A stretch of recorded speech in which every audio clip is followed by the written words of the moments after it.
Hello. Oh wait, we're dropping frames. Okay. Alrighty.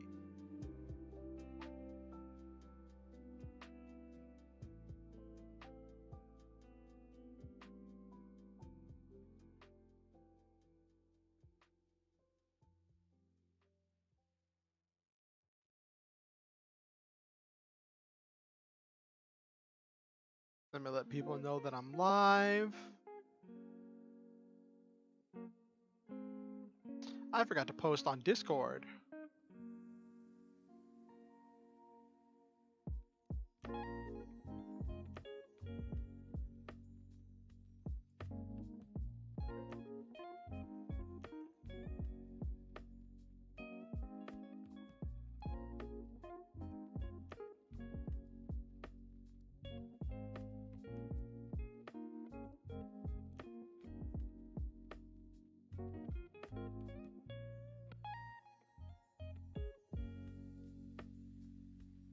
Okay, and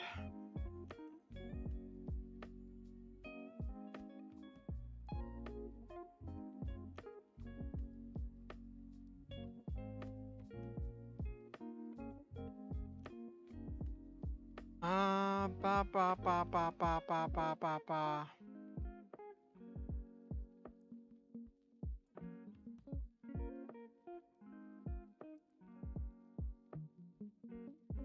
Okay.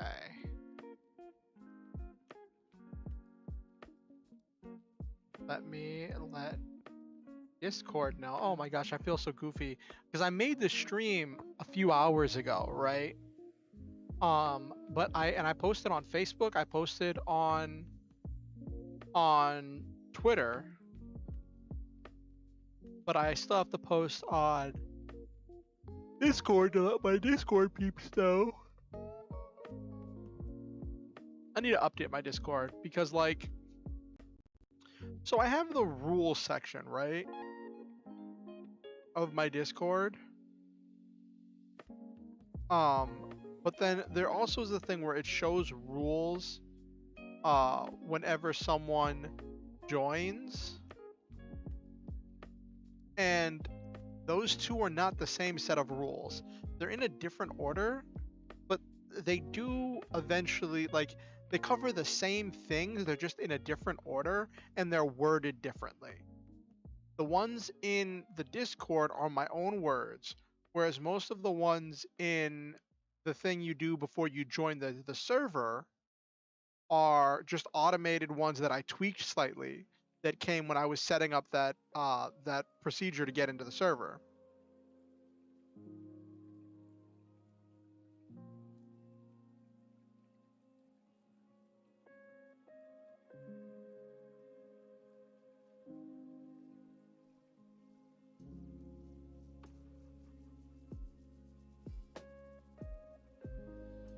Hey Nabiru, how are you doing?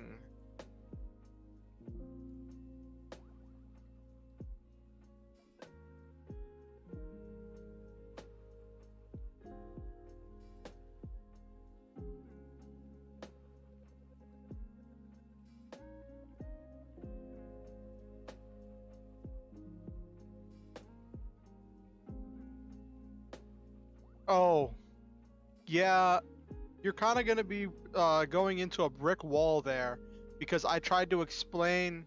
Did they come up with a? Did they come out with a new one? I saw the first. I think I saw the first two, but like I saw it before we had subtitles and before stuff was translated. And I told Silva that like it's going to be bad. Like, do you know all the things that they're changing?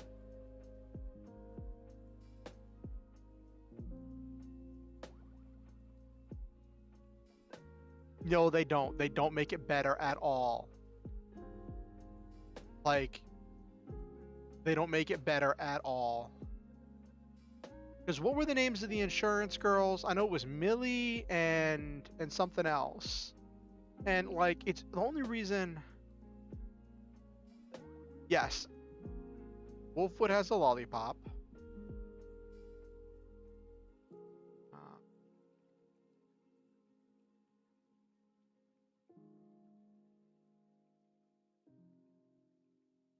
Marilyn Millie, yeah.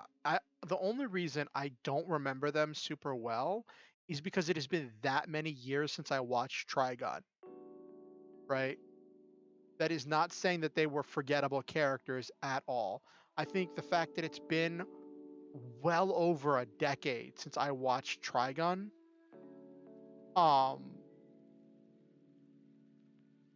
like it's been well over a decade since I watched Trigun. And the fact that I remember them at all just shows how memorable of characters they were.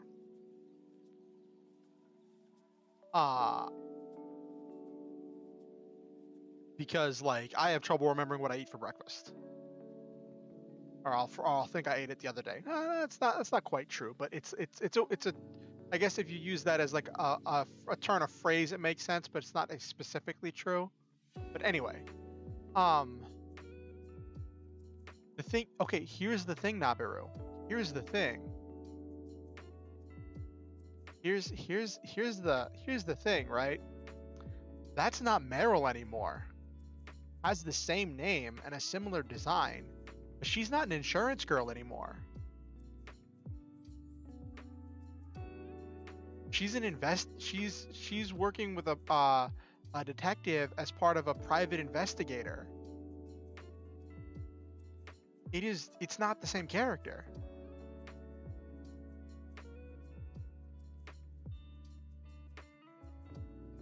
Like they're mhm. Yeah.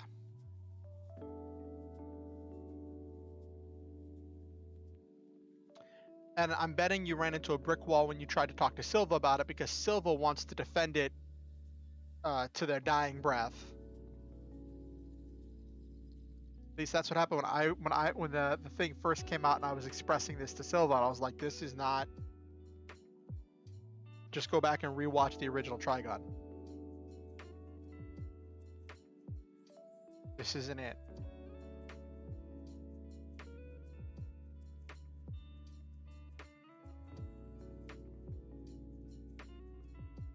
Because like, here's the part that bugs me. Here's the part that really bugs me.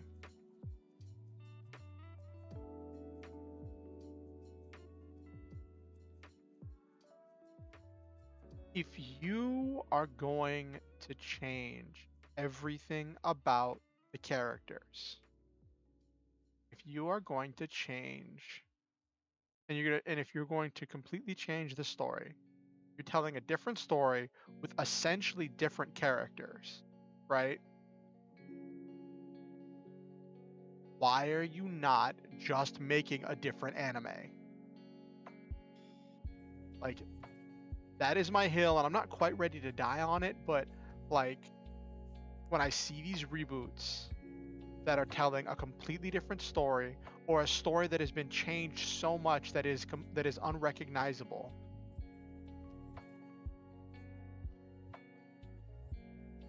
which frustrates me. Like, yeah. And the frustrating thing about it is, so often they'll make back whatever little amount of money they spent on it.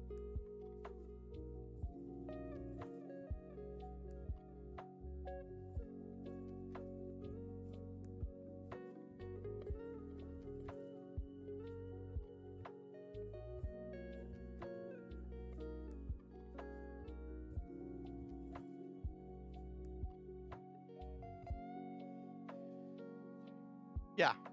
Oh my gosh, that's actually hilarious now that you mentioned that, because there's one of those I've been wanting to watch for a while. It came out when Pacific Rim came out. It was another, because I love mech movies. What was it called?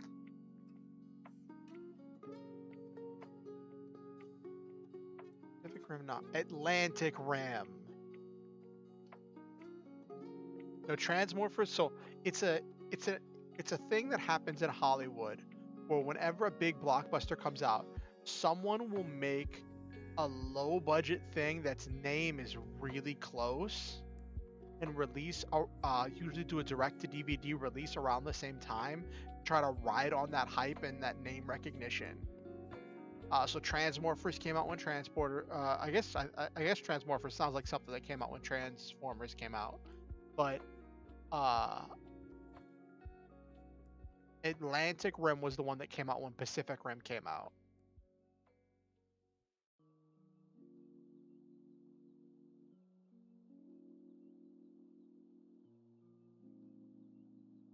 They're called mockbusters.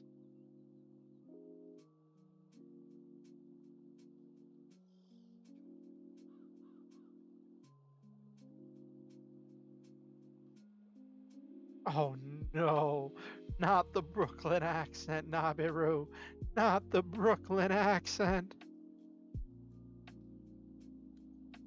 Oh my gosh, we need to watch this movie.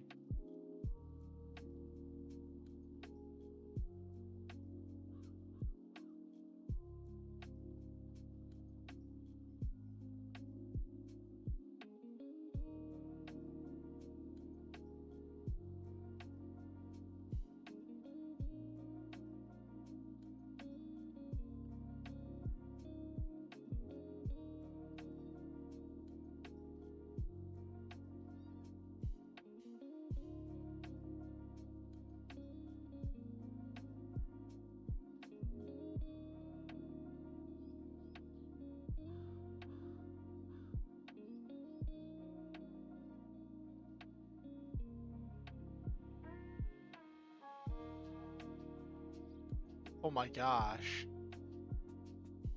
This looks hilarious. And it got a sequel. How did Atlantic Rim get a sequel?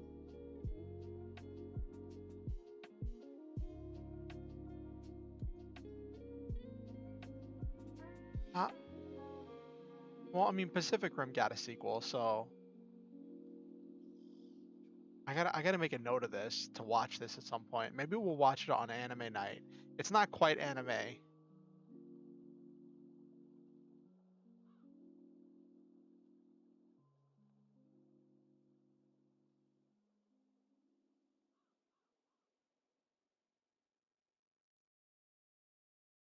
Mhm.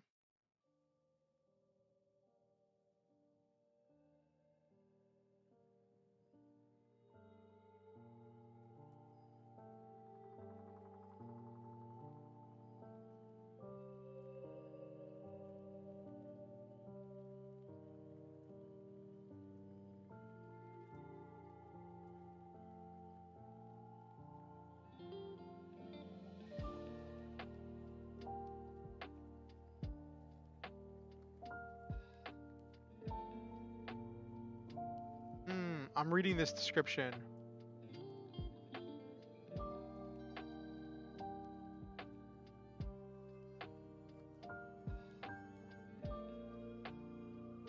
Yeah, that's also true.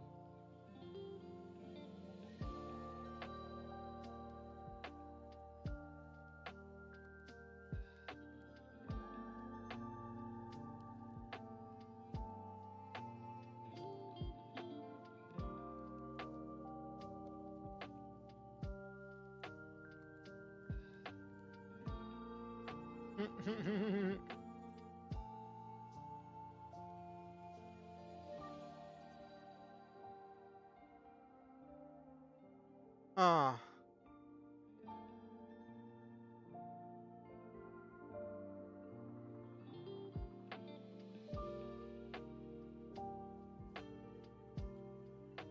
this is so funny. This is so bizarre. I'm reading these 5-star reviews on this terrible movie. Some of these reviews are like obviously mocking it.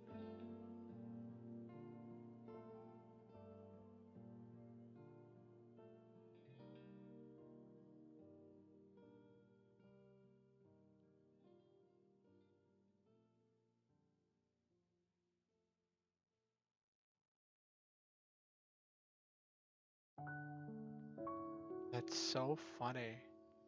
All right, so, but how was your weekend, Nabiru? How was your game night with your friends?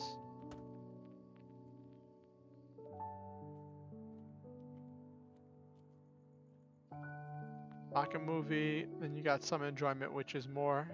Some movies can say, I can see that.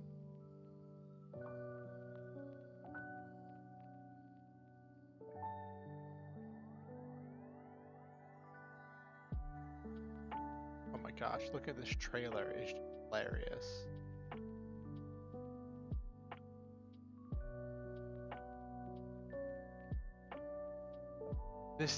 This looks lower budget than Power Ranger.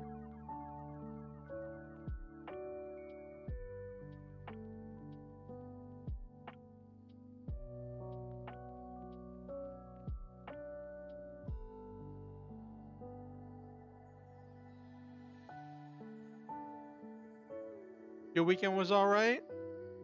Did you get good players for your RP night or your game night?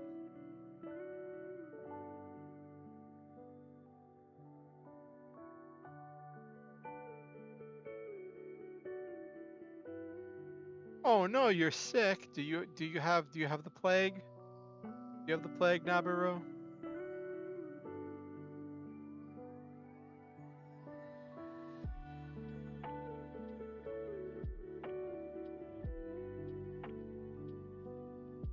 Typical winter cold rush. Oh goodness.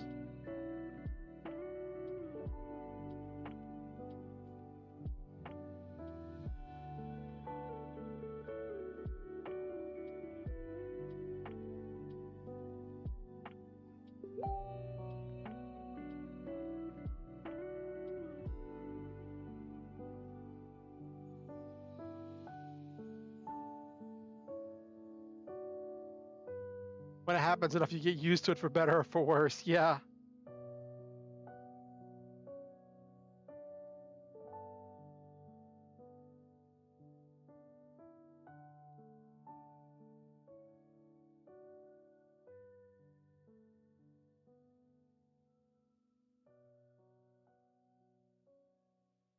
Let me close Facebook so you don't have to be hearing Facebook chiming in.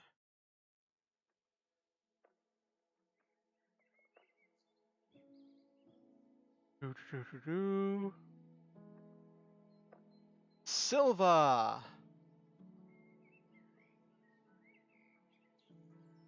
Fighting off into the shadows, lurking into the shadows. So glad to have you, Silva.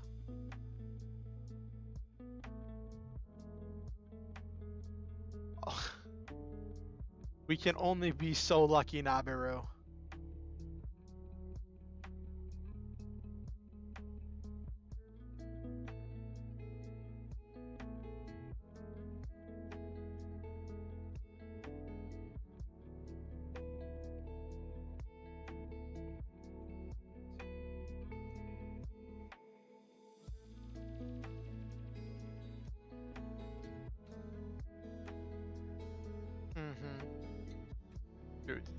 So,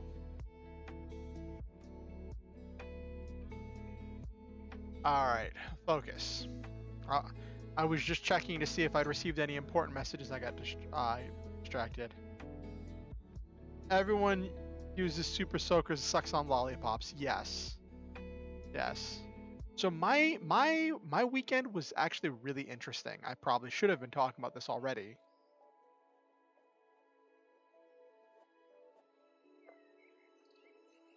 I know. I was telling Nabaru that we talked about it before and that you were really hyped for it.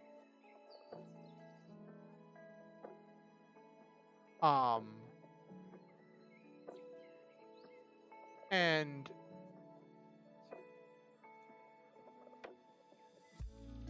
yeah, kind of Nabaru. So, on Sundays when I have my Lancer game, and this session,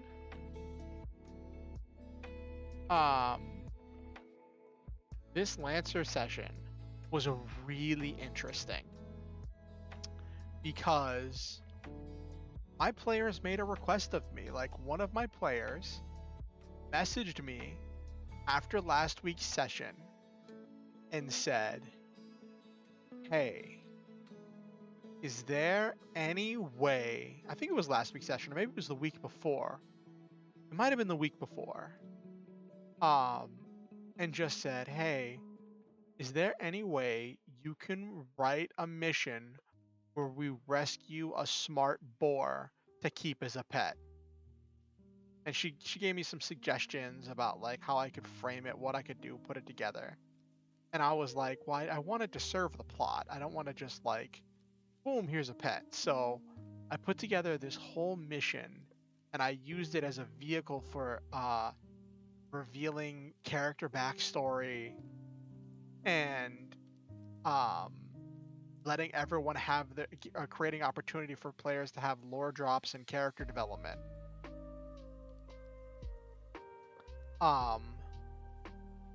And it was really cool and emotional, but what was really funny to me was the two players who wanted the pig, right, did not expect me to make it talk. They were fully expecting to like pig noises the whole time and just have an intelligent pig that couldn't talk. And if I was an intelligent animal that could not effectively communicate, I think I would die of frustration.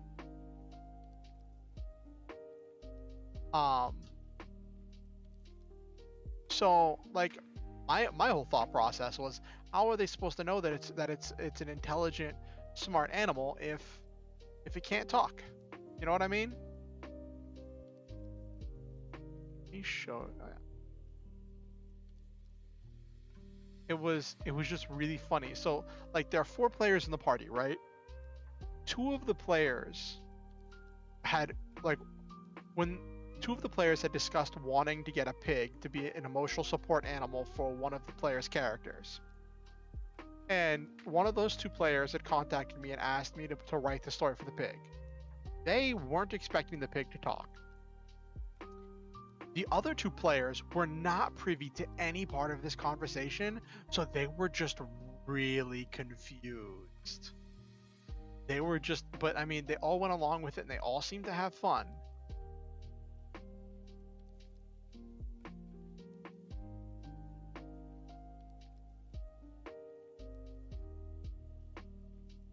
Throw in a D&D owl bear.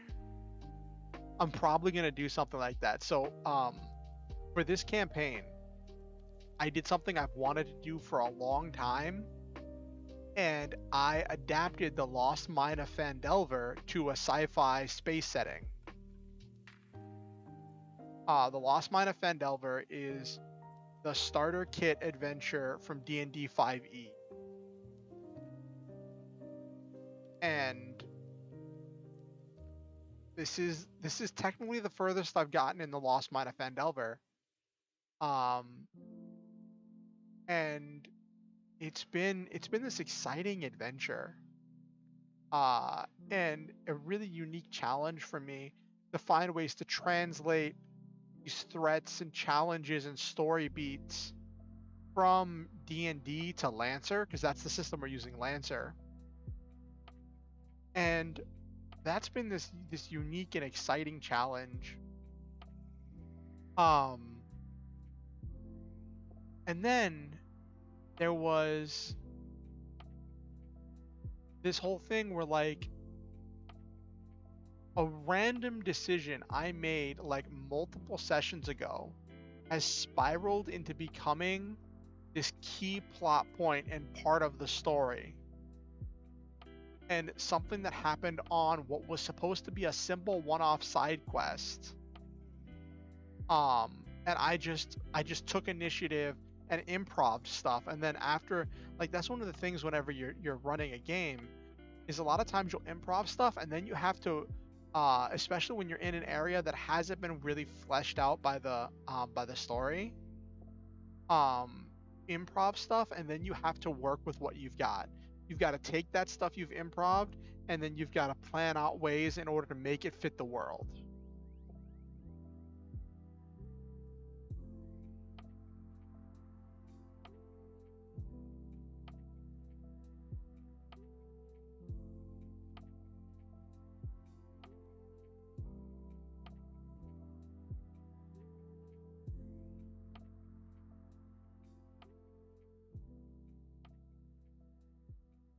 chicken snake? Randomly toss in a chicken snake? What's a chicken snake? I'm not saying no, I'm just saying I need more context.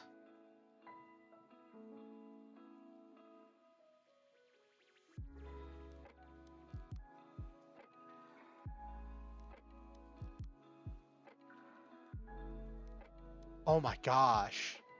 I completely forgot about this lore that I had written before.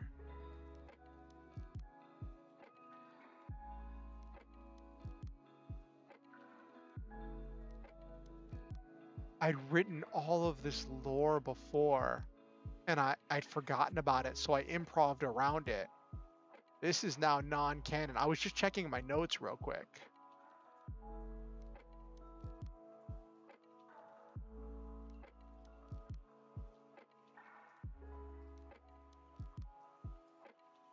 I could still use some of this.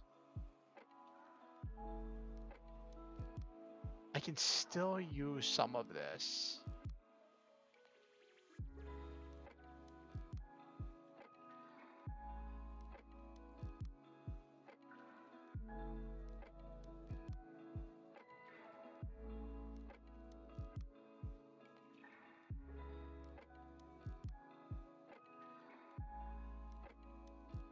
I was just checking my notes.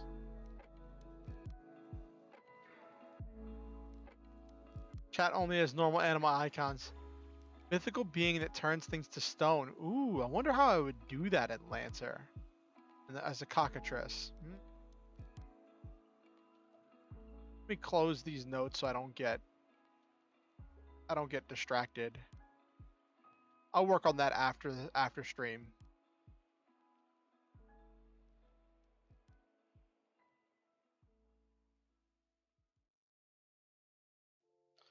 Yep.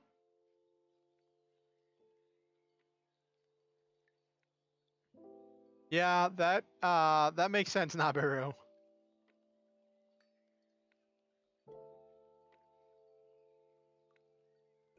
Now I'm wondering what that would look like and how I would create that. I guess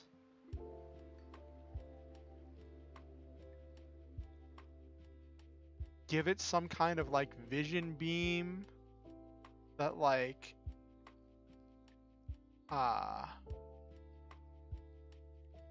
maybe make it a tech attack that immobilizes them.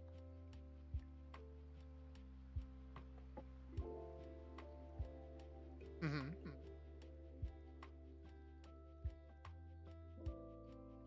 I'm just trying to think about how I would translate petrified. I guess petrified would be stunned.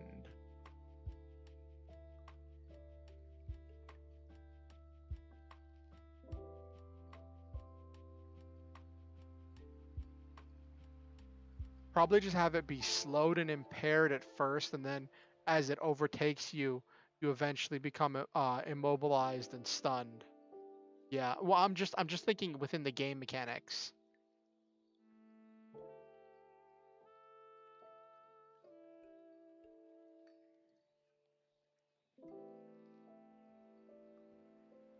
I'm gonna need monsters for the next part of the story whenever they actually get to Wave Echo Cave. So I'm gonna need a lot of monstrosities.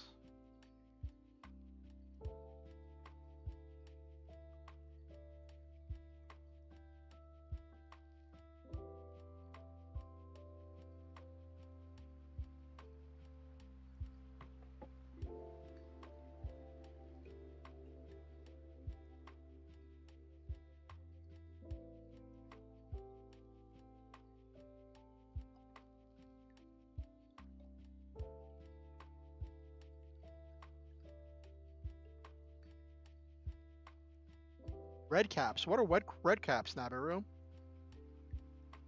Might pivot the stream and just have a stream where we talk about different monsters.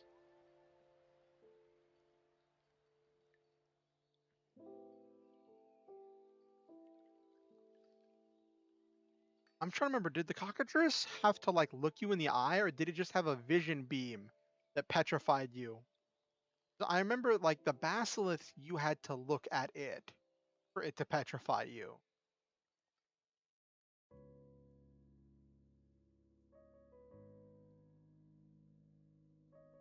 Do you remember Nabiru?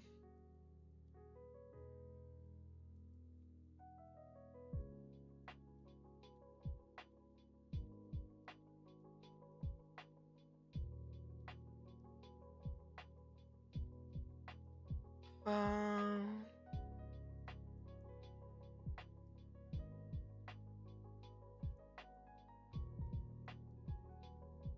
that darting eye touching them.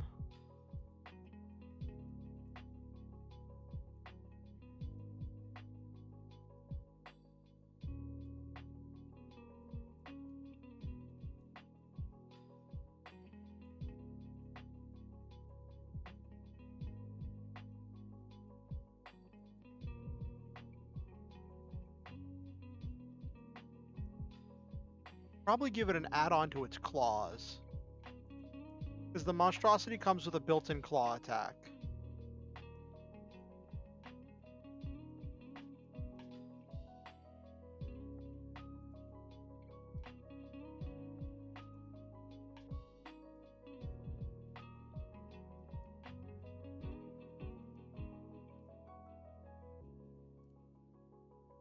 Hmm.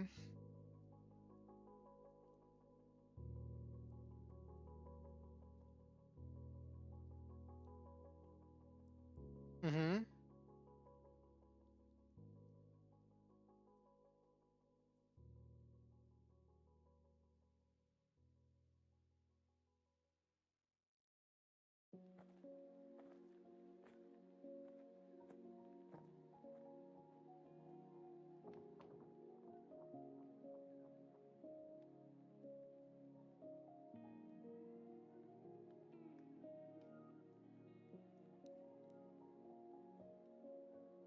It's funny because I'm actually working on designing this right now. You got me thinking. You got me distracted, Nabiru.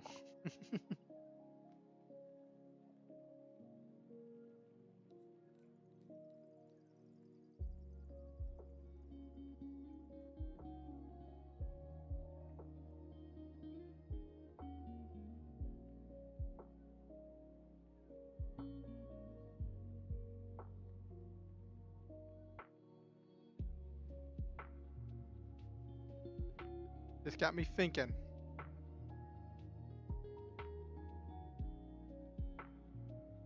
What do the red caps do, Nabiru?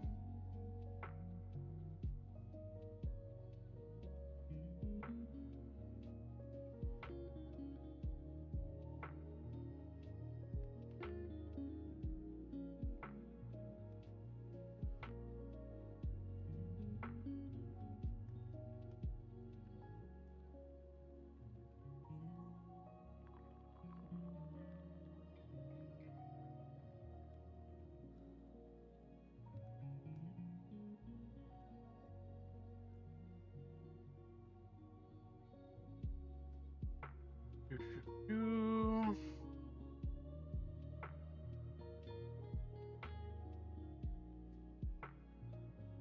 Goblin like, hey Jay, how are you doing?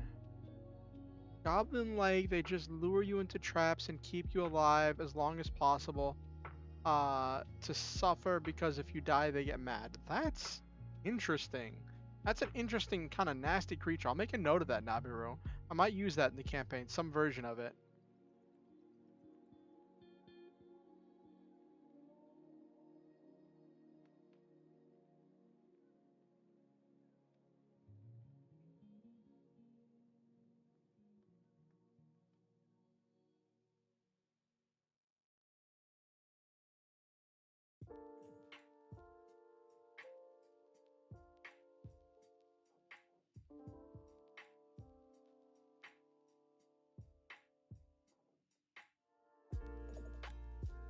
Mm-hmm. How are you doing, Jay? What are you up to? We're just in a little bit I'm gonna be getting to the writing portion of tonight. We were just chatting as we were starting out. You know how we start the night here. I was telling everyone about the game I ran on Sunday. It's Lancer. It's like D&D but with mechs with giant robots. And I was talking about translating different D&D monsters and creatures and fantasy creatures into this sci-fi setting and how interesting the interesting challenge that brings with it.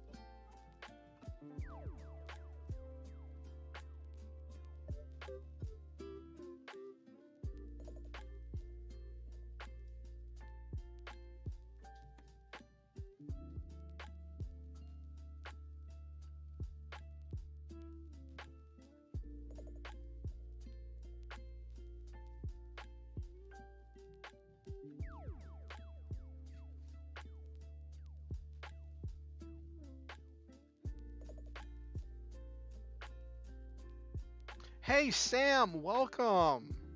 We were just talking about fantasy creatures that would look really interesting in a sci-fi setting as we were getting ready to get to the writing portion. How are you doing? I really loved that short you did the other day with the VTuber McDonald's. That was really cool.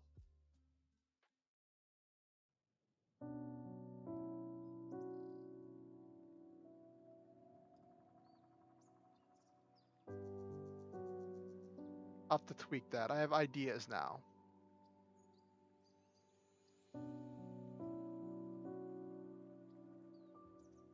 Dragons for any genre? Yeah, I've introduced some dragon-like creatures in my current campaign. And that's part of that's like I actually made it a part of a plot point that there's this cult that worships anything that's shaped like a dragon.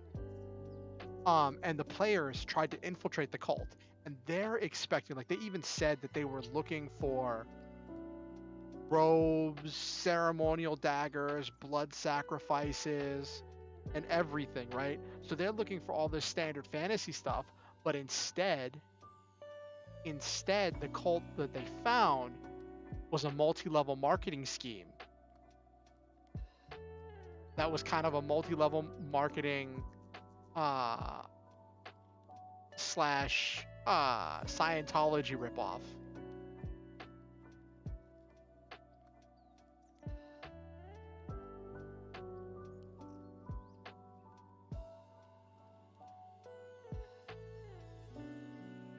It was hilarious, and um, one of the players, their character decided to infiltrate and try joining, and so she just went, she went through all this stuff, and like I sat down with the player and I was like, hey, is your character interested in pursuing this?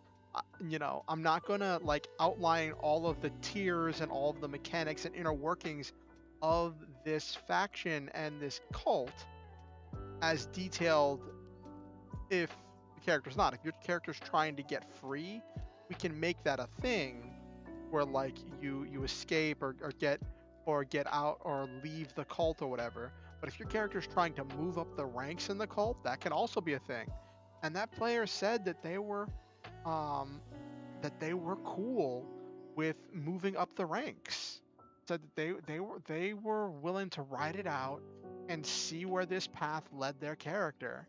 And it has turned into this great chance for character development as the players are working to redeem this section of the cult and trying to turn them into sources of good for the community and trying to yeah. Mananangal looks like a normal human until it needs to feed. Then it detaches the top half from its torso, take flight, and hunt little things. It dies if it stays out too long. Not sure how I would do that. That's interesting.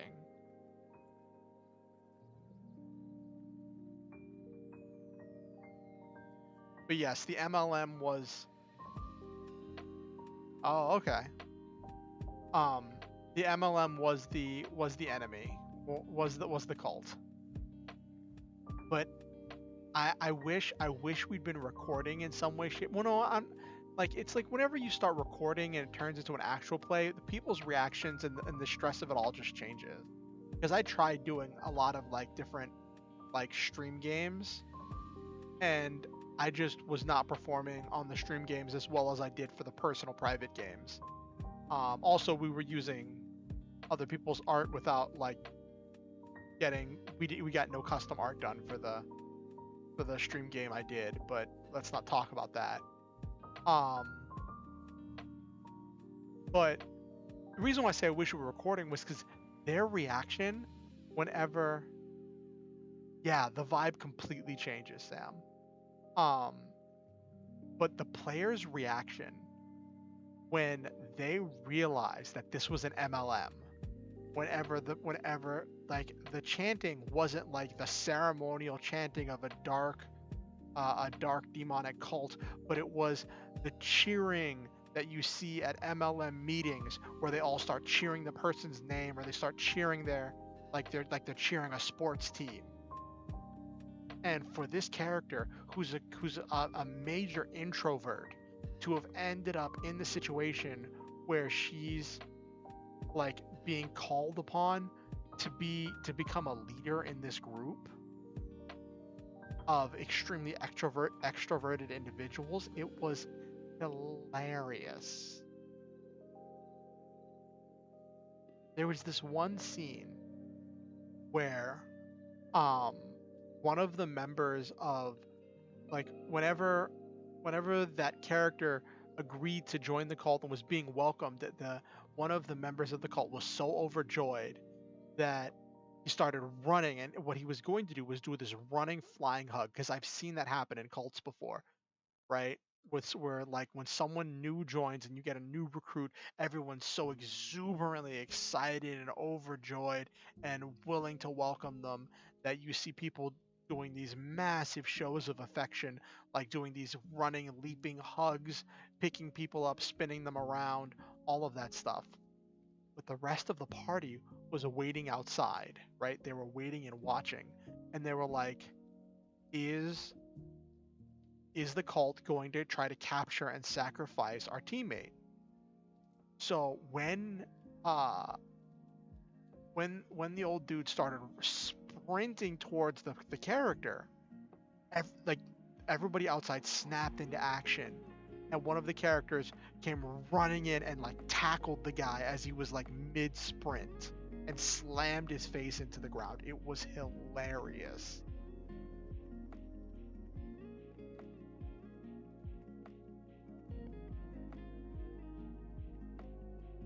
Anyway,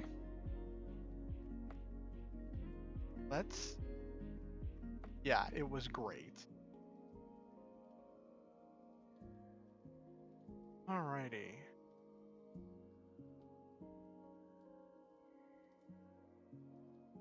Alright, so let's get this party started. Get to the writing. Can you all hear the music?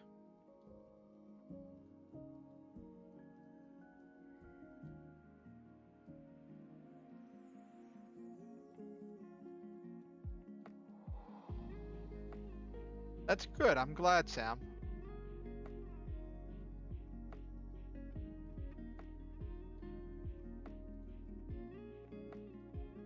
So, just to give you a breakdown of where we are in the description, we are on chapter 11, Fun and Games. This is based off the 27 chapter structure. And this is when the hero revels in their new powers and abilities and really comes to enjoy the new world that he's found himself in. This is like kind of like a beach episode kind of thing, except the character is just very much enjoying whatever new powers and abilities he has gained through the trials thus far in order to achieve in order to enter the new world. He's already been through some trials. Yes. So that's the chapter we're on right now. It's just enjoying the new world. Like the new world, because we're in block 4, Hero explores the new world. And in here, the new world is kind of the old world, but different. So the old world was Orian's world, which, by the way, this is I'm turning my VTuber lore into a novel. So when I say Orion, I'm not referring to myself in the third person. I'm referring to the main character in the story. Um, the old world was the world under siege from the Stygian army, where Orion was just a boober driver, picking people up, dropping them off, and then living drive to drive. The new world is after he completes training, he receives his super suit, he receives his giant robot, and now he's back in the world. He's been given a leadership position, and he now is able to fight this invading evil giant robot army. So that's where we are here. So we're at Fun and Games, and I want to get through Fun and Games tonight and get at least part of Chapter 12 done. Chapter 12 is Juxtaposition, where the hero takes a moment to compare the new world to the old world and address what the differences are and really take some time to compare and contrast the new world to the old world. So that's Juxtaposition. That's Chapter 12. I want to finish 11 and get at least partway through 12 tonight. Because the month ends in a couple days.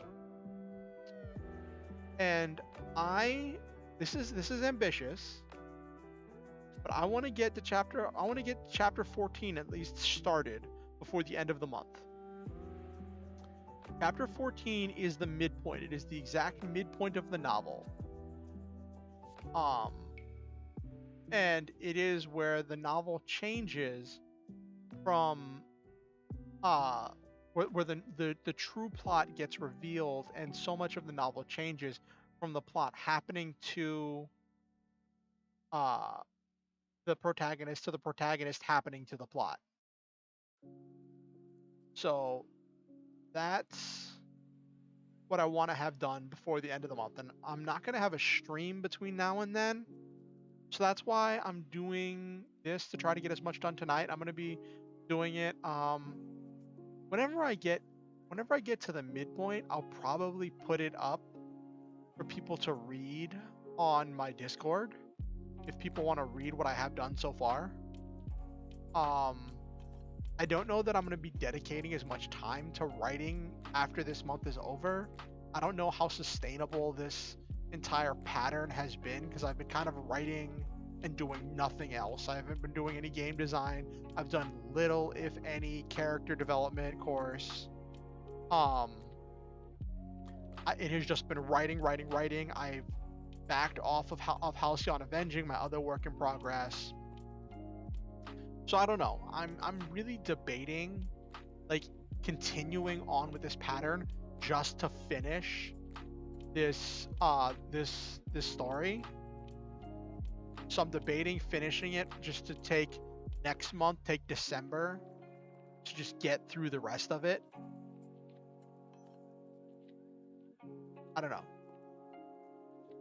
But yeah, so that's where we are.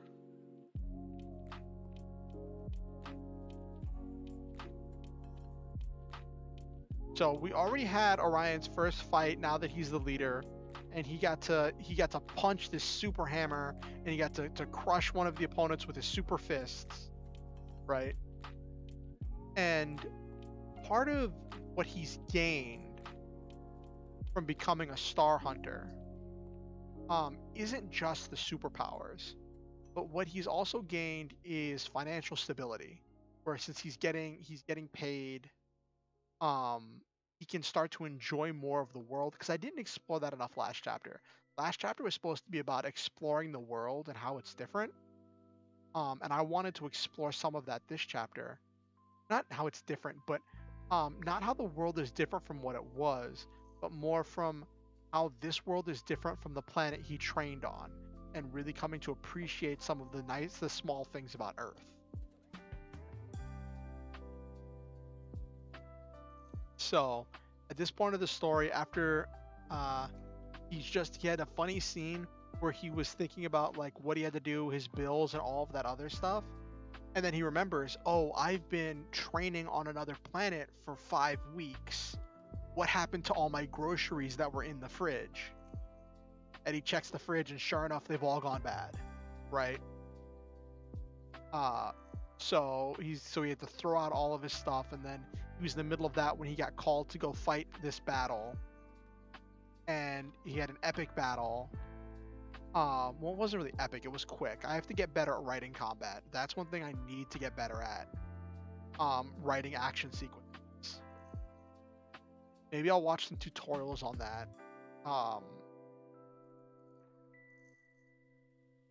And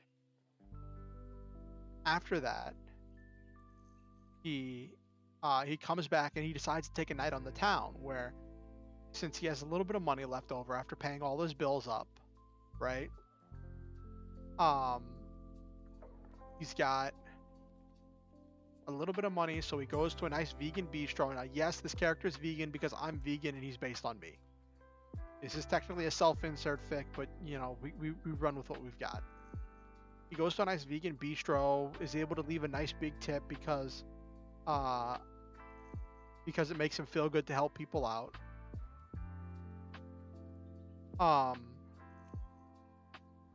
And then he goes to a park. Now it's like sun is setting around this time, and most parks will close around sunset, so he's expecting it to close. And I based this park on a park that's in my hometown, where there's this big lake in the middle of the park. And he's just sitting there on the edge of the lake, taking in the world. And he reaches around in the grass and he finds a stone, and he does the stereotypical thing where you see, like, he'll skip the stone across the water. And that's where we've gotten to so far.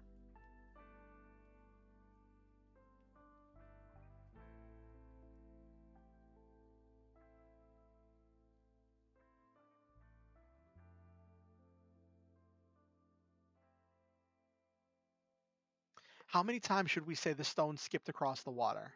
What's a normal amount of times that you always see those scenes where, like, characters in that scene, whenever they're just shooting the breeze and enjoying life, there's always a scene on a lake where the protagonist is like having a scene where they're skipping stones across the water. What's a normal amount to? It's like, I've done it before, but like I never really got anything outstanding. I'll just say it skipped a few times. I'm just wondering, like, what's a normal amount to have skipped for the stone to skip over the water?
So here, what's happening in this scene is Orion's meditating. He's gotten home for the day, and this is one of the things that he's learned to do as part of his training. He is meditating on his goals, on his experiences, taking time to do breathing exercises, um, and then processing all of these thoughts, feelings, and emotions in order to maintain mental clarity and to set realistic goals of what to do next. So sometimes, like, the powers that you gain aren't just like the power of flight or super strength. In this instance, Orion does have the super strength and speed and healing and has the giant robot, but he also has financial stability. He has motivation. He has meditation and this much more defined sense of self. And I wanted to represent that in this chapter as he's reveling in the power that he's gained. It's not as traditional as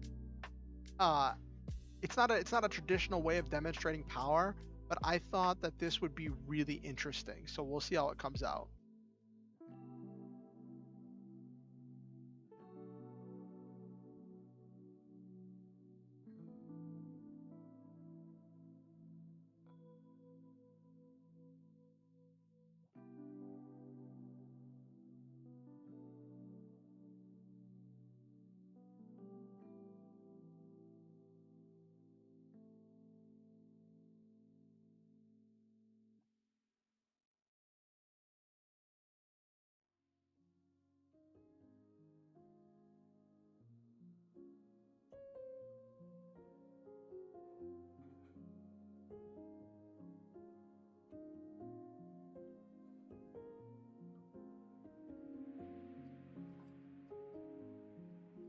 I gotta remember that there's people sleeping like right above me. There's like some wood planks right between me and the floor and the people above me.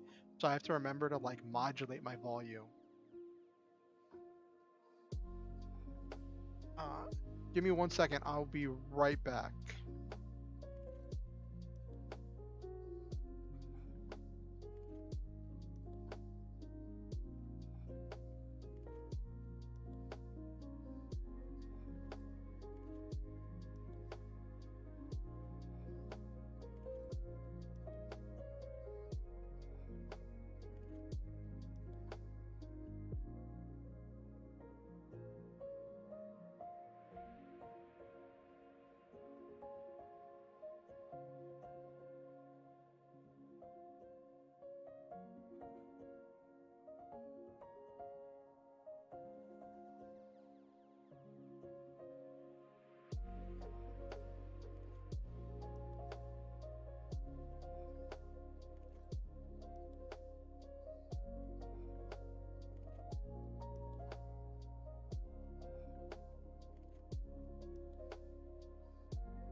Sorry about that. My roommate needed to talk to me. I was worried because I was like, oh no, because I heard him coming down, and I was like, oh no, am I being too loud?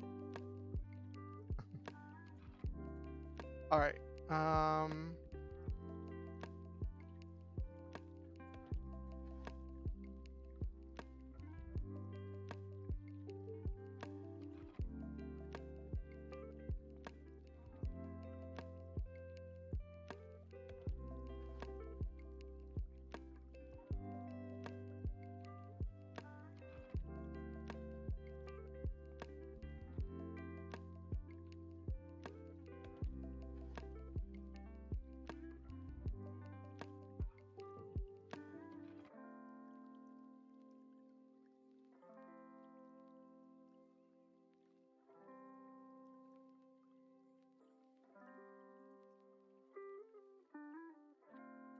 Okay, how many words are in this chapter so far? 'Cause I don't wanna take up too much space.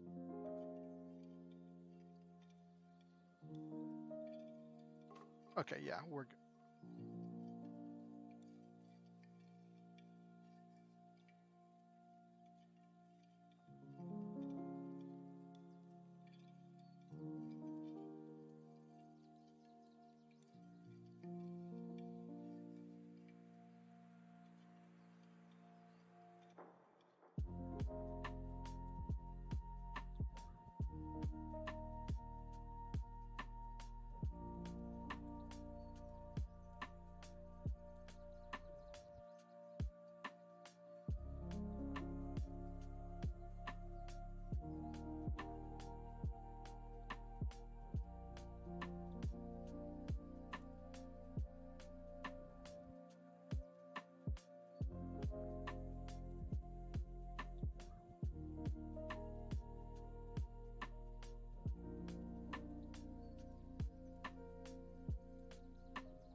This time the bad guy is gonna have a scythe because I think scythes are cool.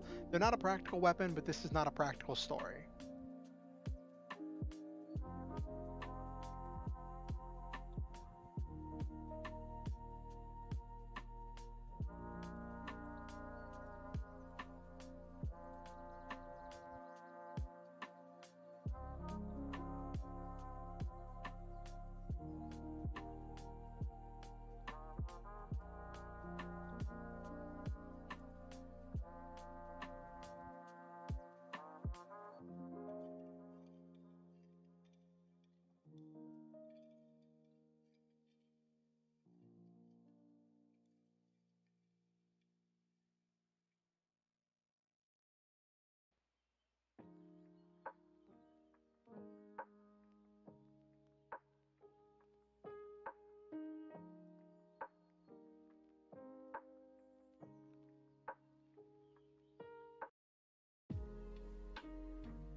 What did I name the other Star Hunter?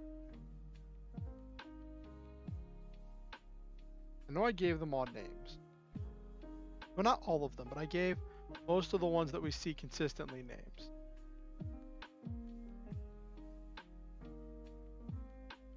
Here we go.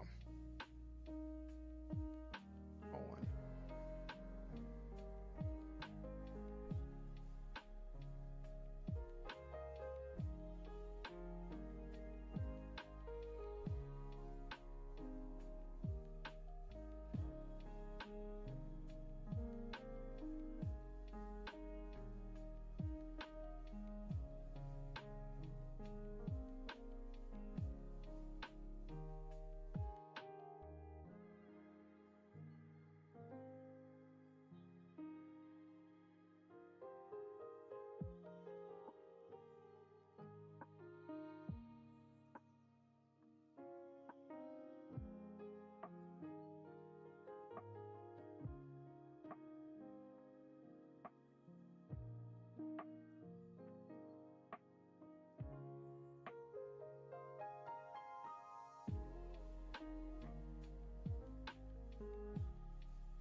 I'm trying to get better at writing these action scenes.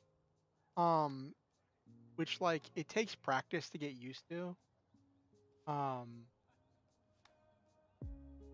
But I have to get better at it. If there's gonna be a lot of action in the story, I'm gonna have to get better as we go.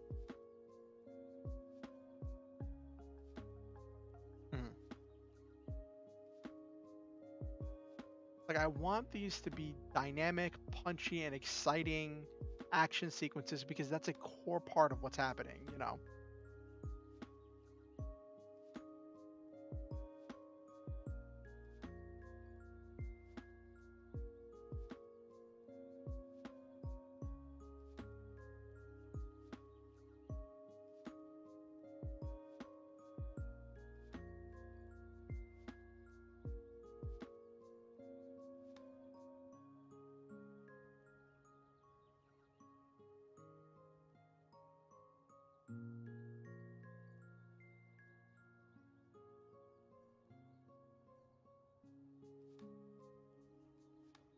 hmm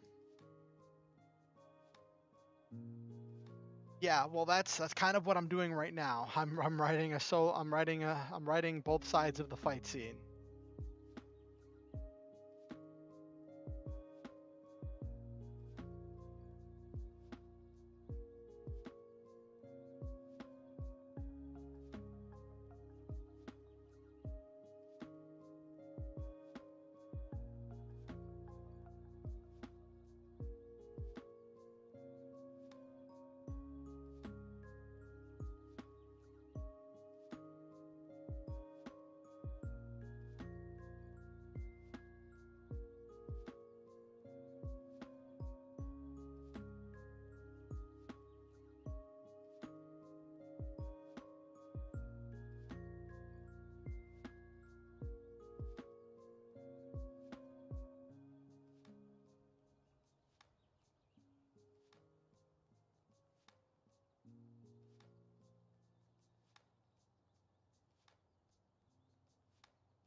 Okay.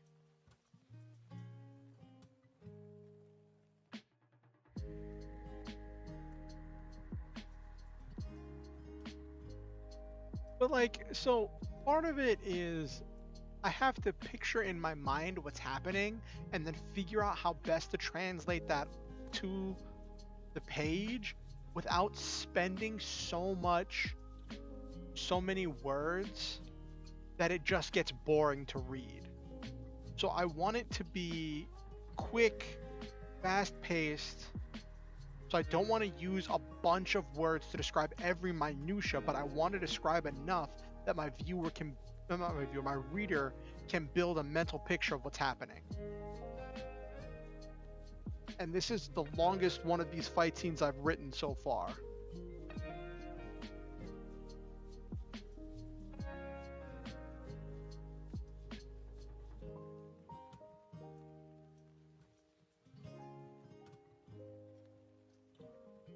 Oh, great. Give me a second.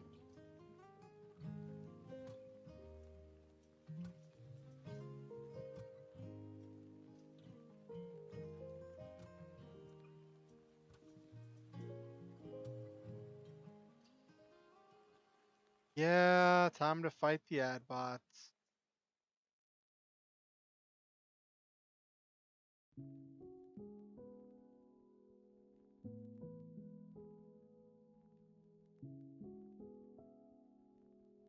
I'm glad I know how to do that now.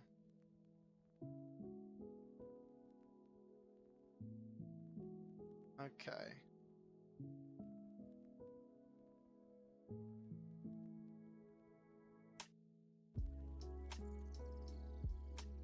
Okay.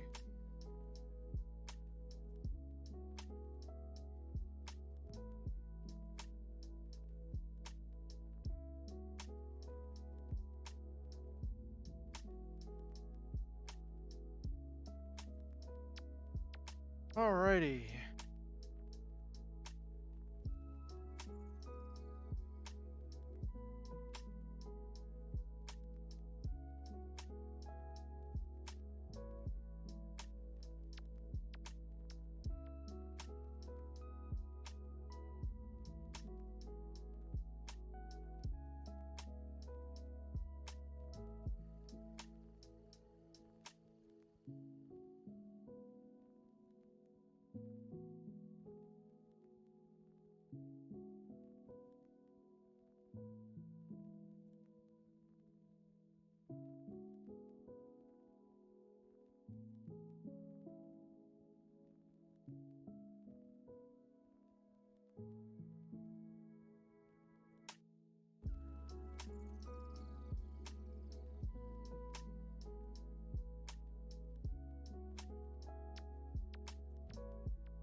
Alrighty.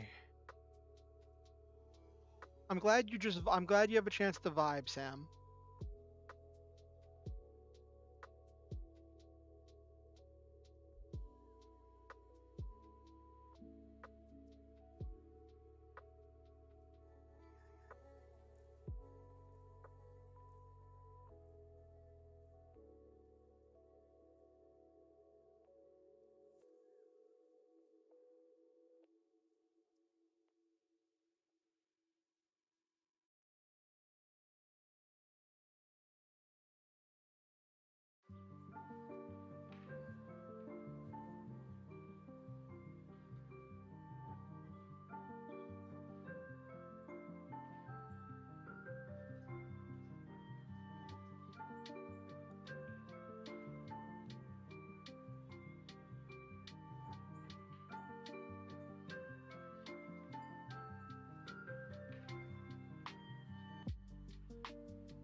Also, if you're curious, it's in the description but the music is provided by the Lofi Girl hip hop radio Beats to Study Relax too.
Okay, so in this one, he's having this intense fight back and forth.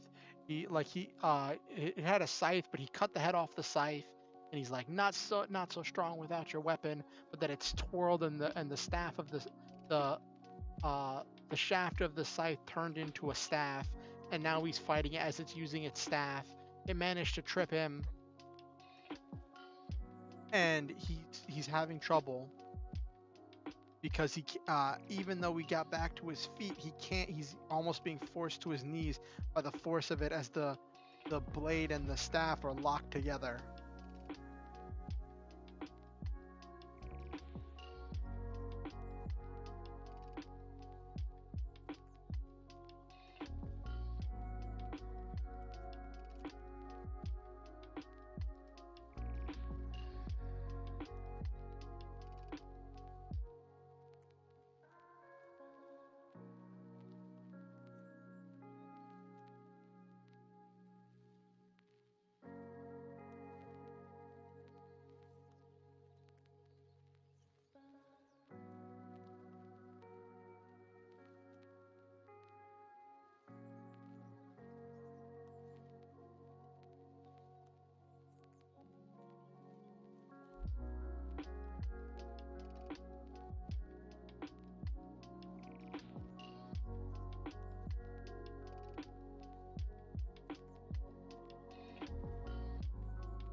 Okay.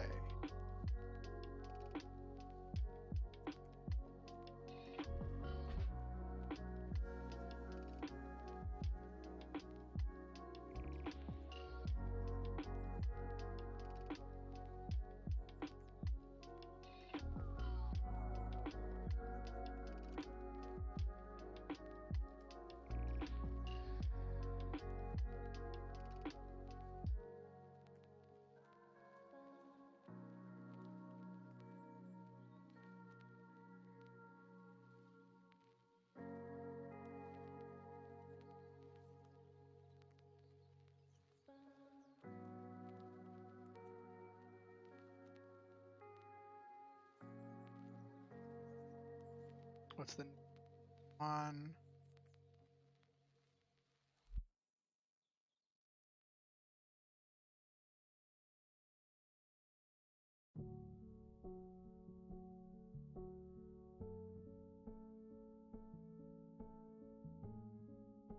I'll say Lisa.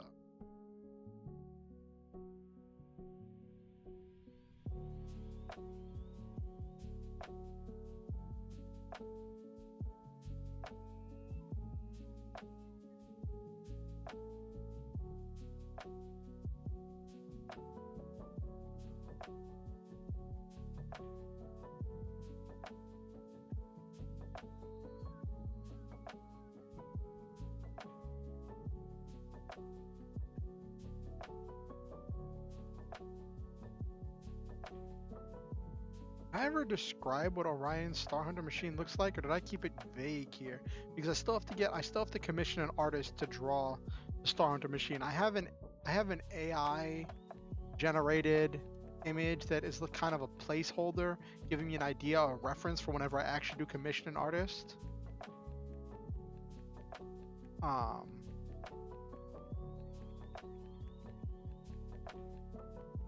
Dark gray with golden highlights, yeah. Yeah, okay.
It gets really tiring having to keep capitalizing proper names.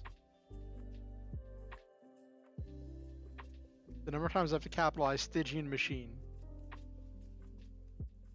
It's just another thing to remember.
was actually not a bad fight scene. I'm actually curious how long this fight scene was. How many words this was.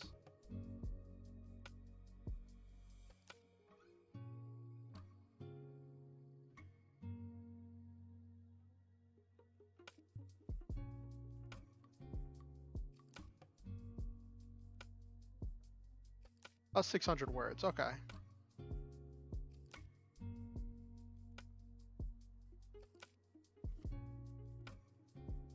How much space do I have left? So I'm trying to maintain good pacing. I'm trying to keep every chapter to around 2,000 words. Like between 2,000 and 2,400 words, which is really short for chapters. But since there's 27 chapters and I want this to come in at or around 54,000 words, I'm trying to keep the pace up because I can be very verbose, and if I'm not careful, I'm going to spend a lot of words describing something and it's going to completely kill the pacing.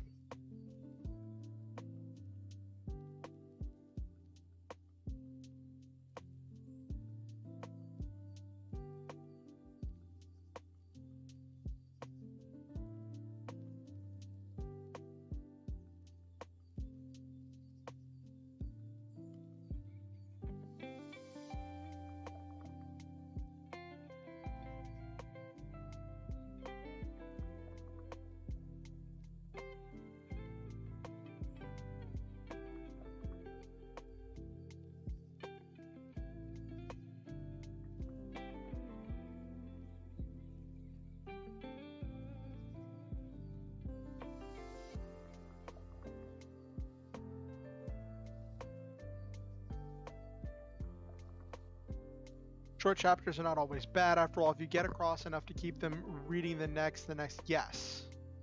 That's the thing. I want to make sure I hit my goal for every chapter.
I don't think that's enough words.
Probably not a good sentence, but I'll run with it.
So I'm having these characters talk,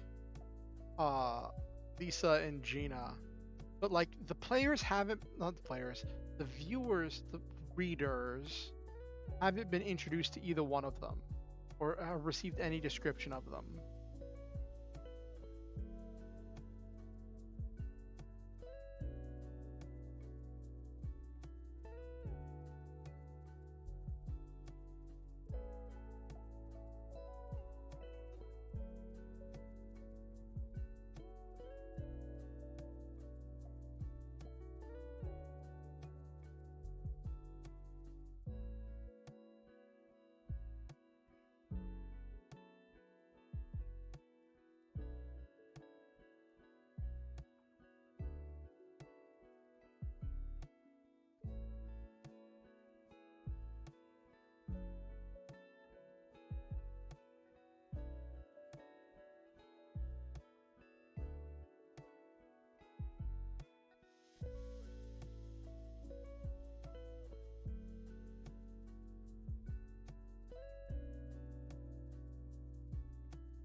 Mm,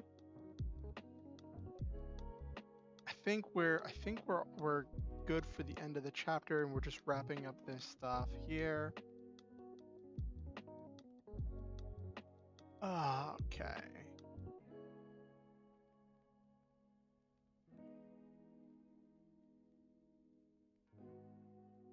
Yep. Okay.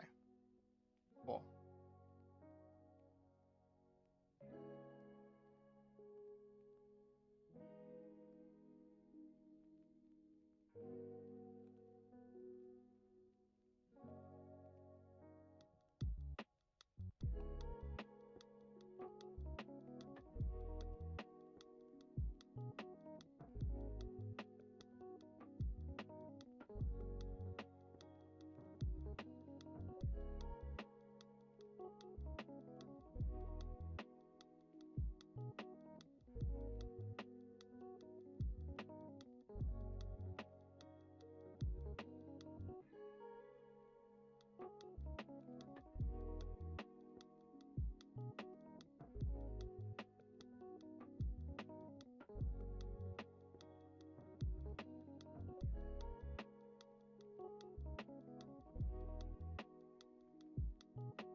Okay.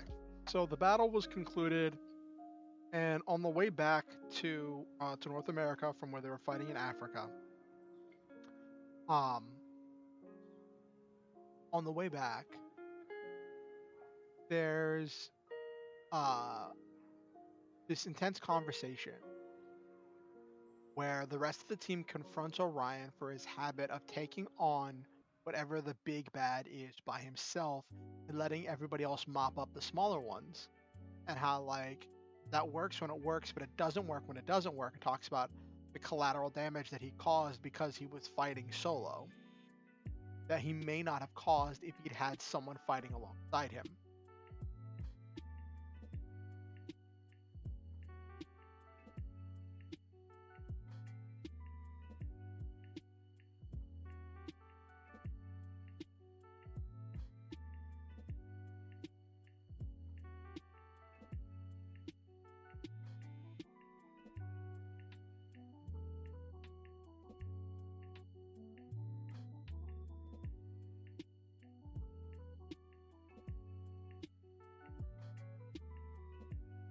Okay. That's the end of chapter 11. Now let's get started on chapter 12, right on time.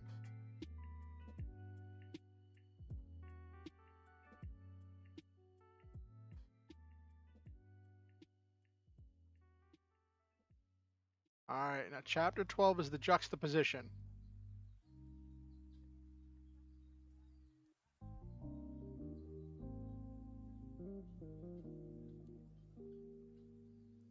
I want most of this I want most of this chapter to be this picnic.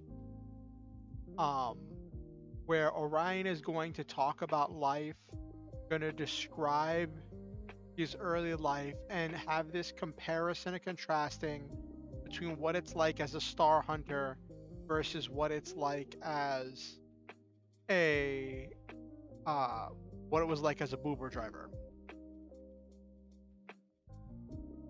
So that's going to be most of this chapter. I might throw another fight scene in the middle or the end.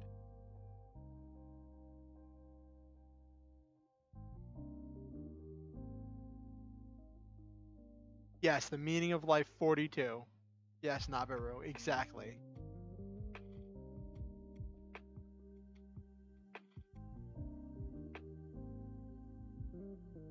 Okay.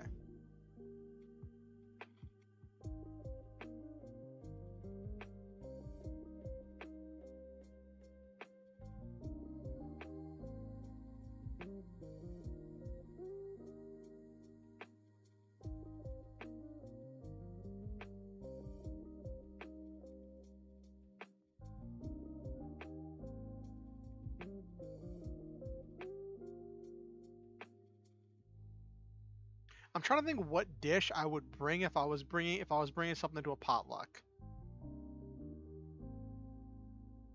I want to say vegan lasagna because I've never made it and it would be really big, but like I don't want to say that my character makes something I didn't. I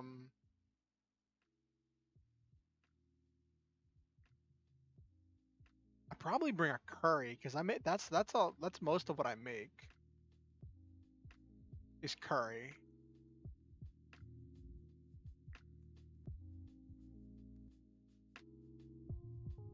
The thing is, everything I make starts as a goulash and ends as curry at some point. Space curry. Oh my gosh.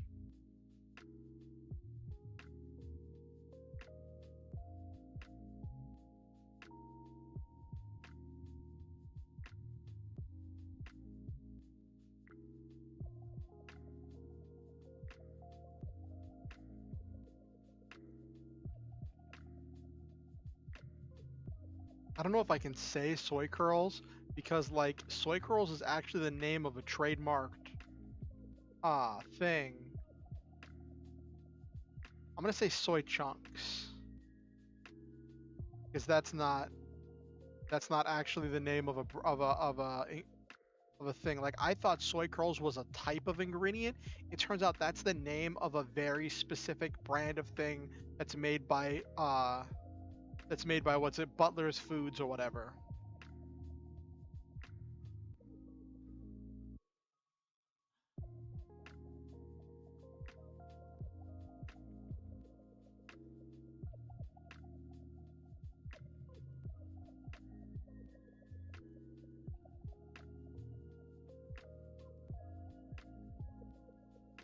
Oh my gosh, Space Mexico. He's making normal vegan curry because he's on Earth, remember? He's not in space anymore. He's back on Earth. So I think last time I was doing this, I was writing about him being in training on the Galactic Command, but now he's returned back to Earth.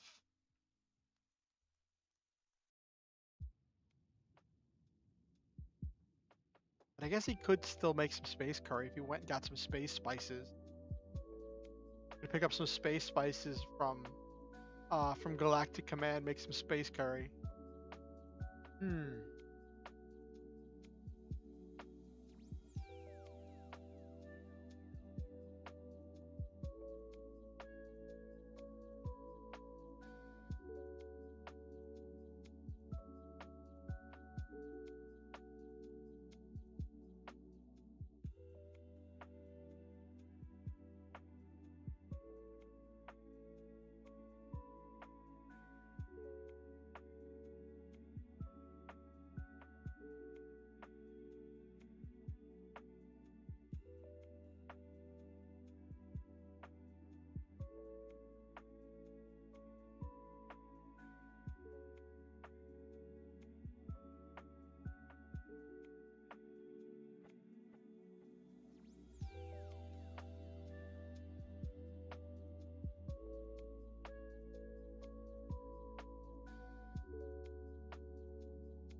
Can't use the proper names. Yes, just like anime. This is just like my Japanese anime.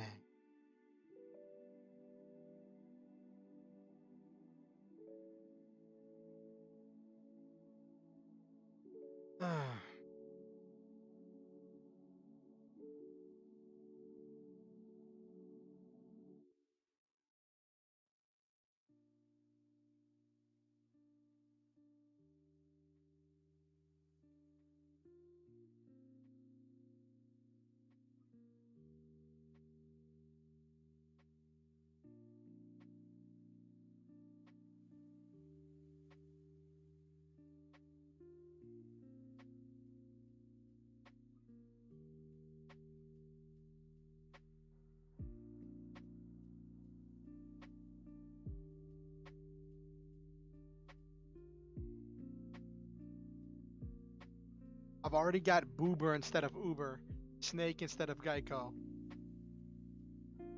Because it's not Geico Gecko.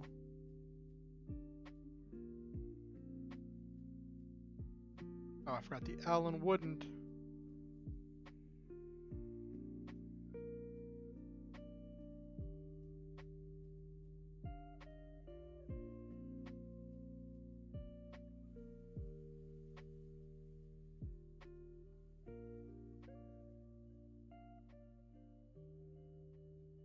Mm-hmm.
Okay, hold on. This sentence. This sentence doesn't fit here.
what type of pie? I'm thinking. I know it's stereotypical. I know it's stereotypical if you're having a potluck scene to have the girl bring the dessert, to be the baker to bring the dessert. But I was thinking have her bring a pie or maybe cookies. Vegan cookies are a lot easier than vegan pie.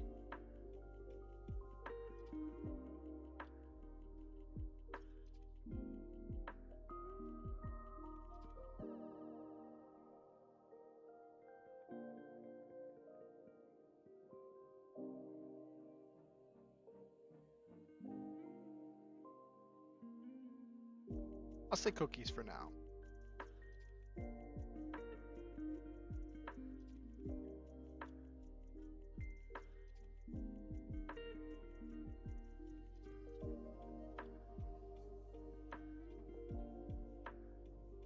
How do I spell this? I know this is a weird word. Oh, I did not mean to minimize that. I needed that full size.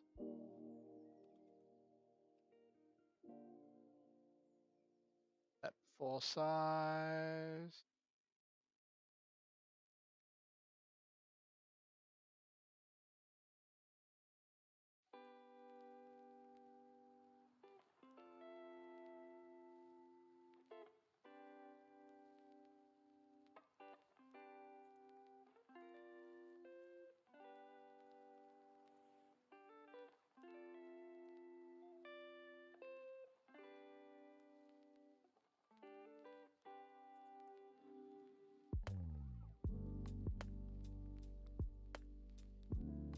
I think aquafaba can be used for cookies.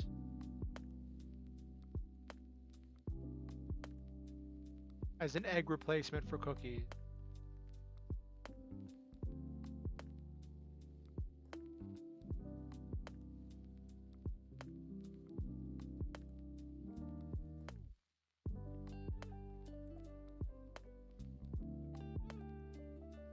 Three tablespoons of unwhipped aquafaba for 1 egg, 2 tablespoons for 1 egg white, or 1 tablespoon for an egg yolk. Okay. Yeah, so it can be used for cookies. Okay. AQUAFABA. So there are 4 A's in that one. Faba, yep, that's the word.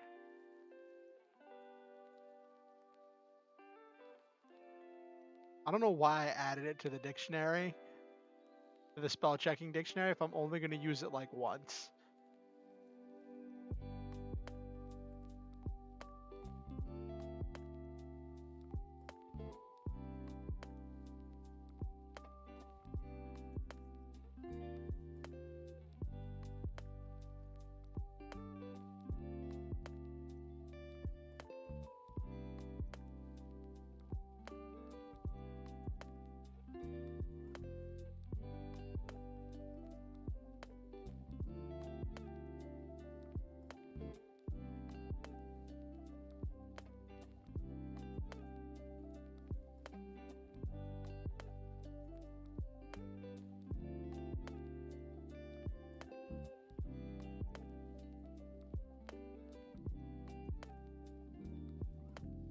I wouldn't say cookies are juicy.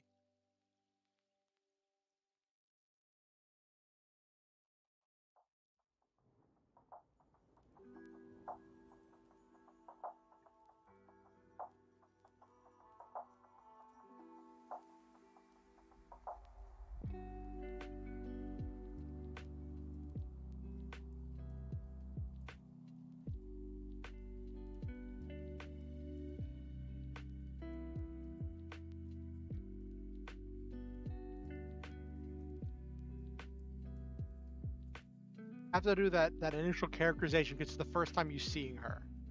I have to describe her character.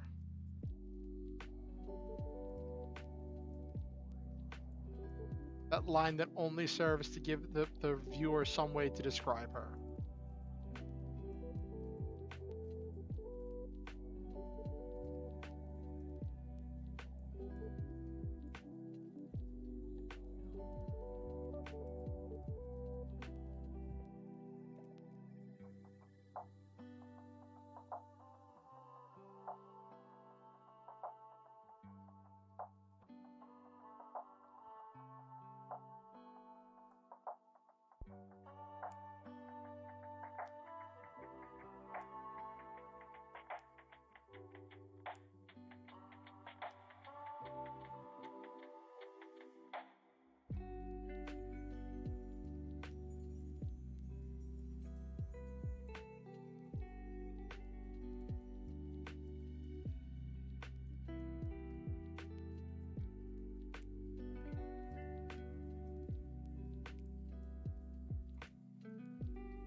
misspell?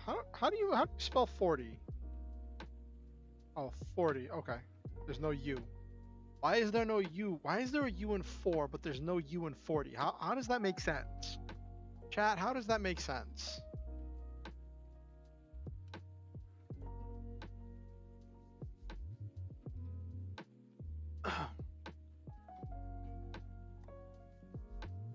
English. Definitely English. Just English things.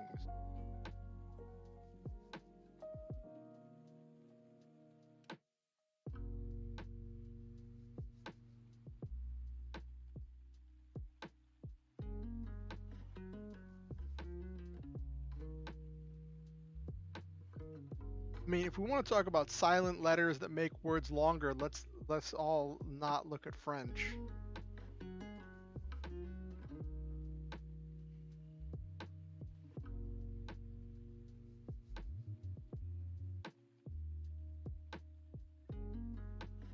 Words that should have more words?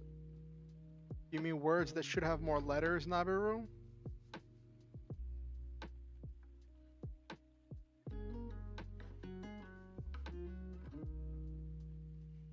Mm-hmm.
Sorry, my brain disassociated for a second.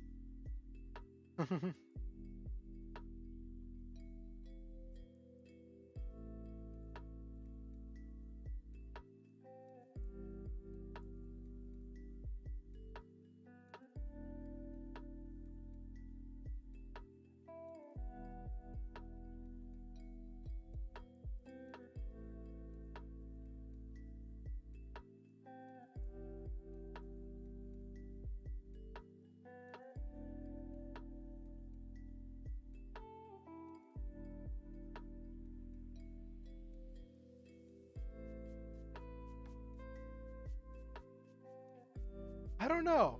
I don't know. Pterodactyl.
misspelled that word.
So this is facilitating this thing where um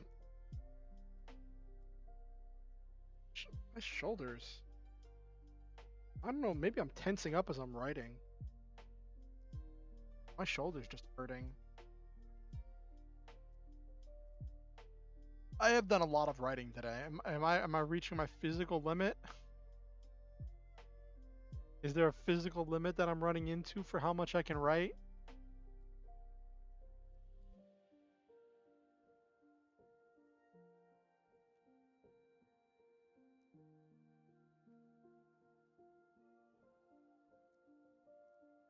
Alright, we're almost 800 words into chapter 12. We're almost at 25k words. I want to be at like 27-ish.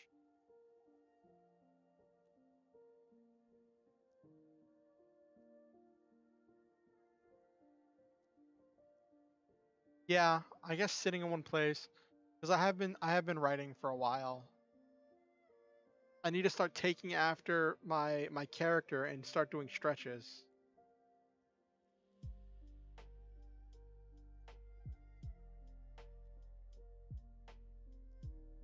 Need to take after my character in the lore novel and start doing stretches.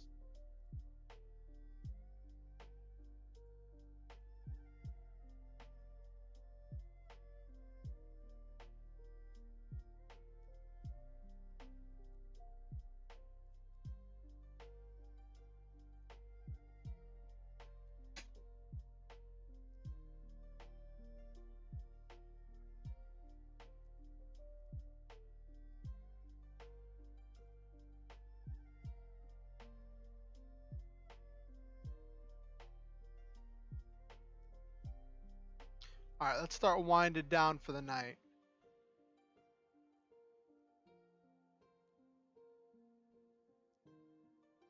All right.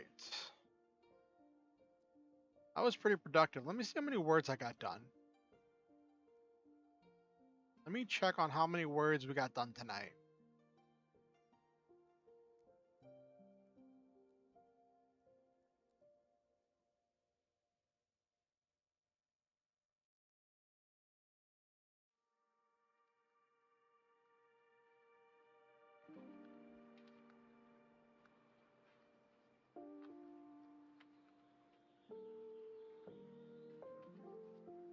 We got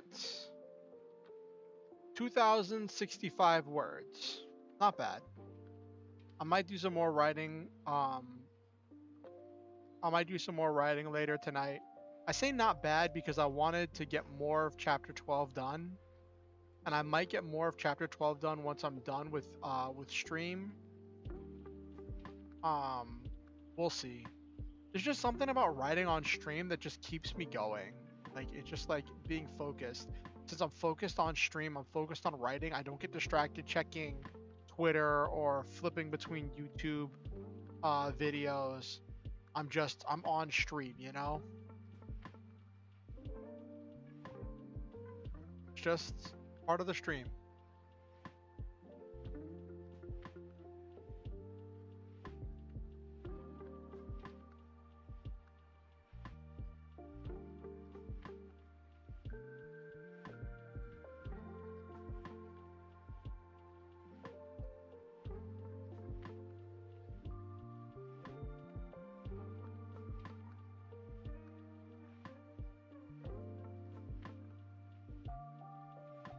So,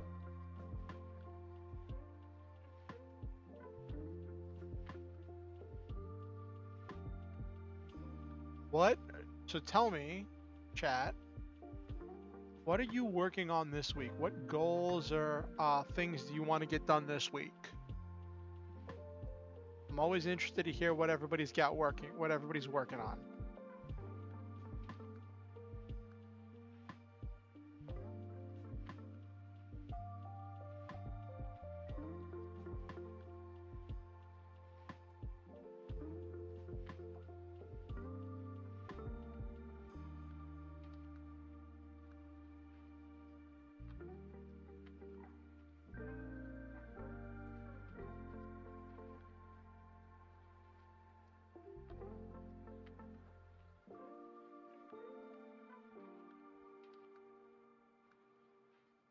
Yeah, so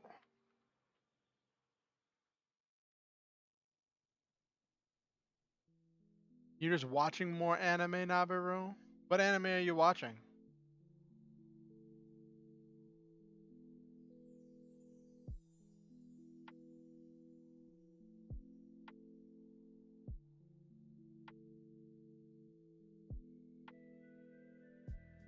I know for me,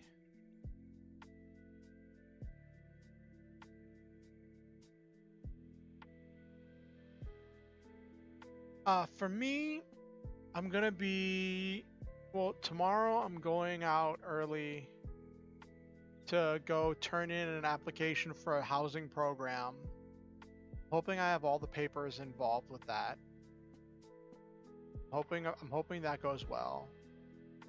Um, like I said, I want to get at least to the midway point by the end of the month, and then I have to reassess what I'm gonna do with my time because I haven't touched my video game in a while.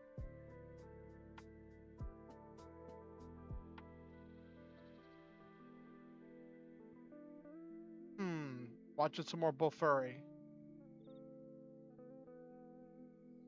That sounds fun. Did Selva tell you how far we've gotten in Symphogear? Have you seen Symphogear all the way, Nabaru?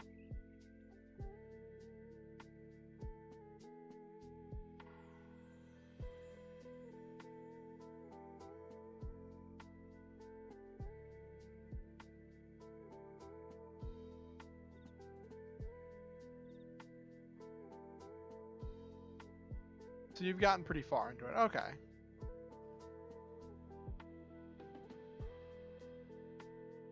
Yeah, we're getting pretty far. It's getting interesting. I think we've got like 2 seasons left. We didn't watch any of the OVAs. And I don't know how to feel about that. Like we didn't watch any of the side story OVAs.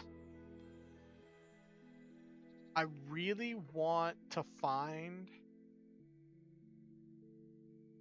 Okay, so we might be a little bit beyond you. Actually, I think we are. Um,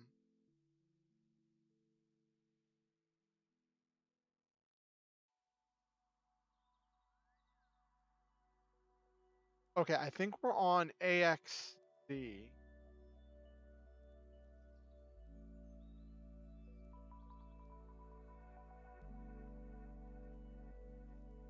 Oh, let me check.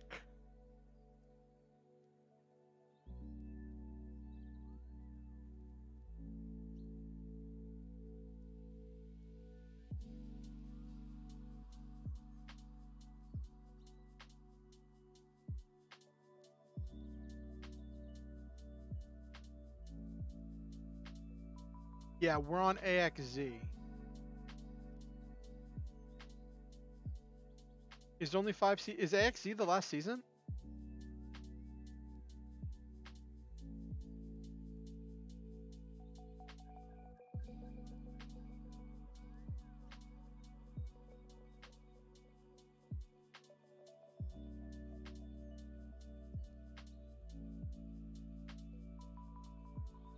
So like original G, GX, AX. Okay, so XV is the last season. Okay.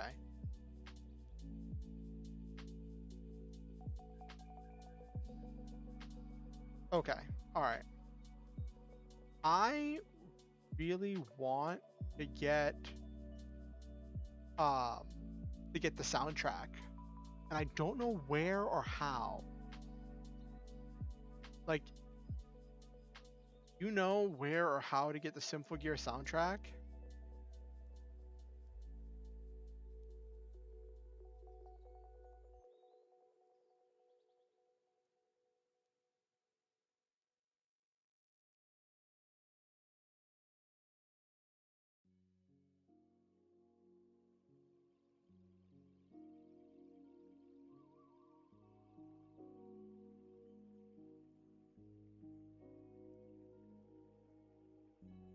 Hmm. I'm sure there's some way. I'm sure there's some secret way to get the songs. I remember hearing something about like you get them off of like, I mean, obviously you could find them on certain sites.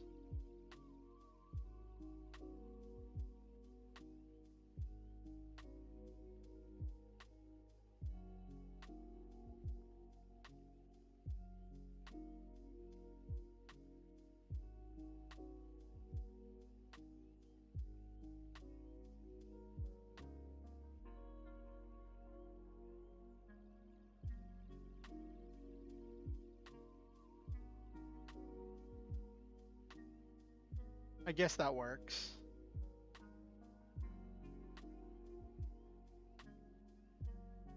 Um. Ah.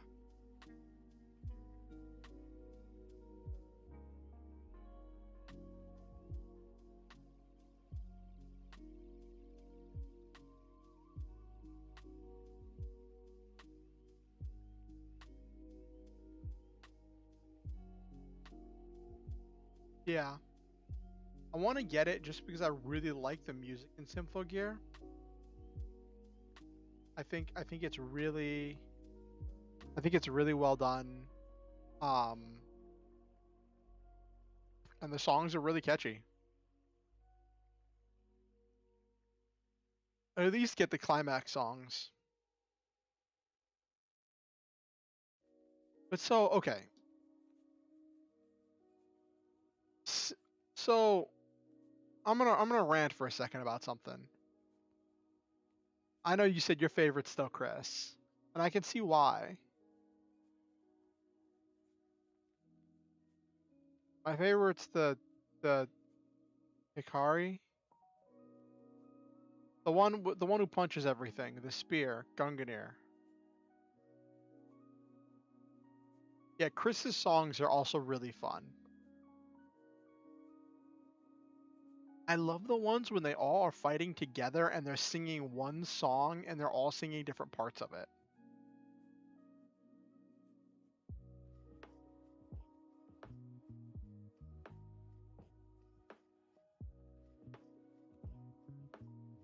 So like I'm gonna rant for a second. Maybe not rant, but like and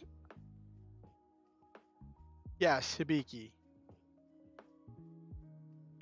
Um so like we have anime night where we watch anime together. Usually some kind of mecha related thing because it's my server. Um and it's something where we go to have fun. And like Silva said that they wanted to watch through Zeta Gundam because they've tried to watch through it before and couldn't get through it, and they said they wanted to use anime night to get stuff off of their anime list. And I respect that because like that was what I had to do for Cowboy Bebop. I had to grind it out in order to be able to get through it. But then when we started watching Zeta Gundam, Silva was just complaining about how much they didn't like Zeta Gundam every 5 seconds. Not 5 seconds, no. It was happening at least once or twice an episode. And that was a big part of why I suggested the compilation movie so we can move through stuff uh quicker.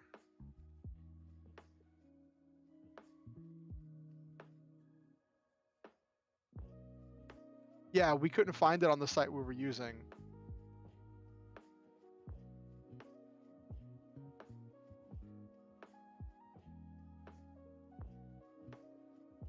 And I really enjoyed the first compilation movie for Zeta Gundam. It was really good.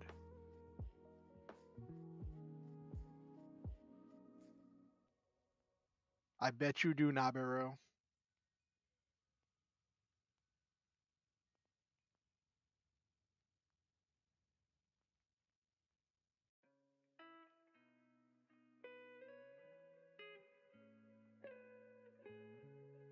Hmm.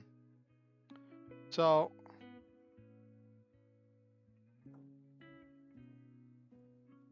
we've got we made it through that. I'm also so like there's this train anime that like looks really cool, and I wanted us to like watch it for anime night because it seemed like it was really fun. And I know they did crossovers with a lot of stuff, right? No, not Galaxy Express. I've heard good things about that. I think I've heard of that one. What is it? Where the trains transform into giant robots.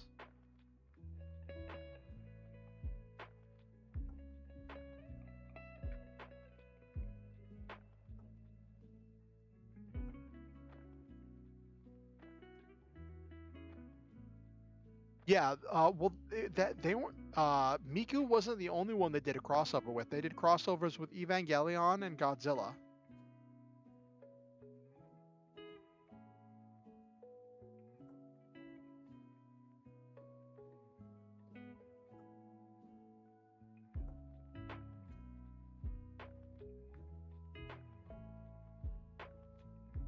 Shinkansen, Henken, Robo, Shinkalion. That's it. And I want us to watch it on anime night because it seems really fun, seems really cool. But then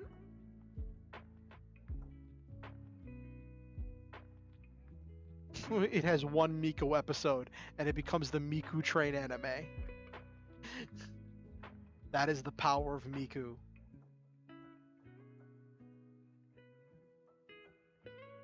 You put Miku in one single episode and it becomes the Miku anime.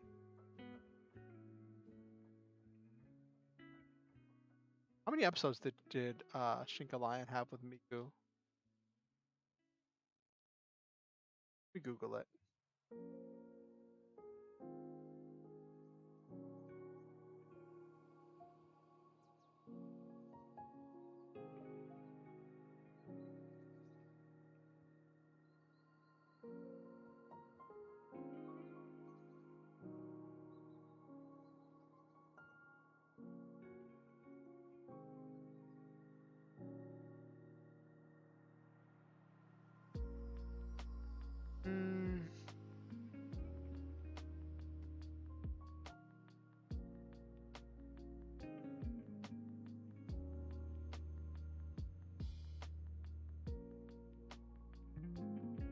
Yeah, they did even use her name. Yeah, it was a crossover.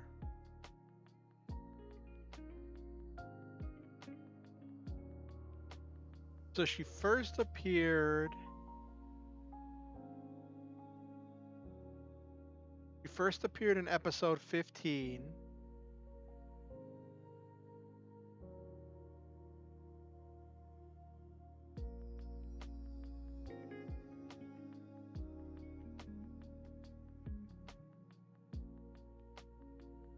Mm-hmm. Yeah, but this was just a straight up crossover. Like, yeah.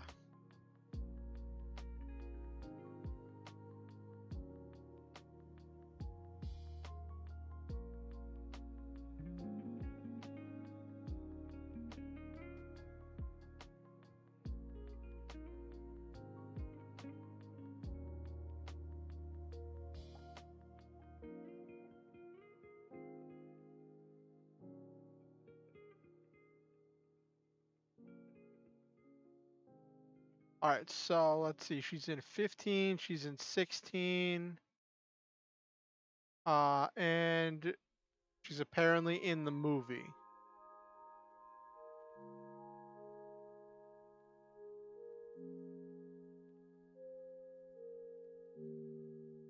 But that's funny. Like, she's in that.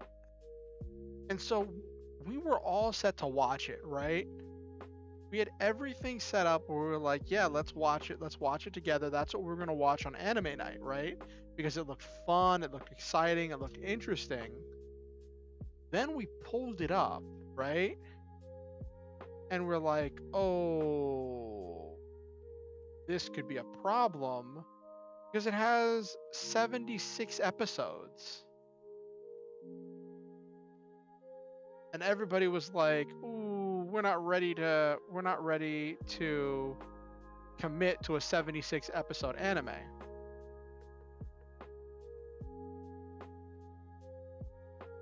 I might start watching it for myself, honestly. Just because I'm curious, but like I also am still trying to get through Magic Knight Ray Earth.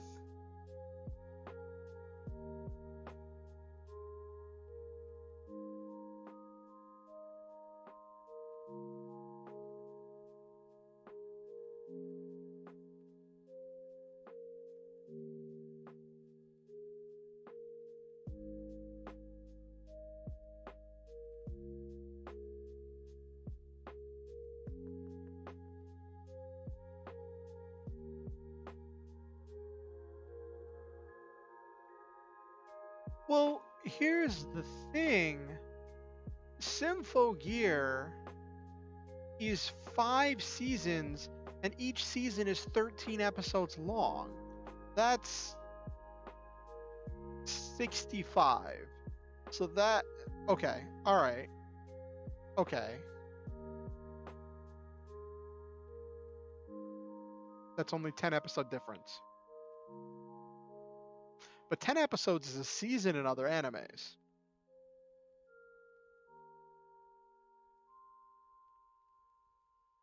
So literally, if they come out with another season of Symphogear, we would be have been watching Symphogear for longer than Shinka Lion.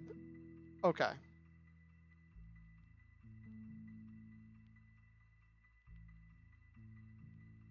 All right, listen, you applied far more logic to the situation than we did.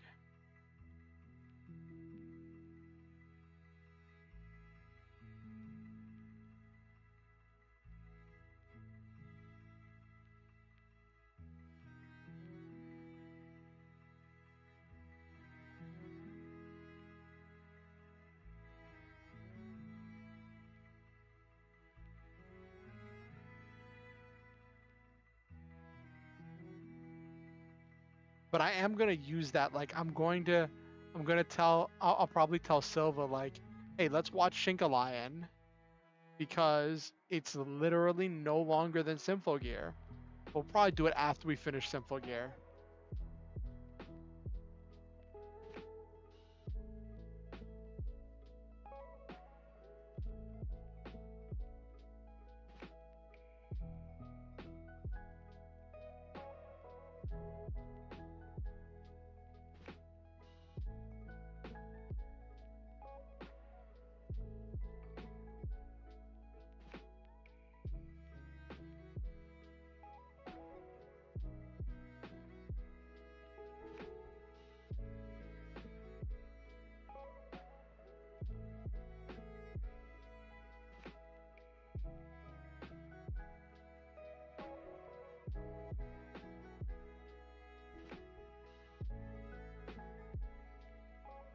Next seasonal animal should be.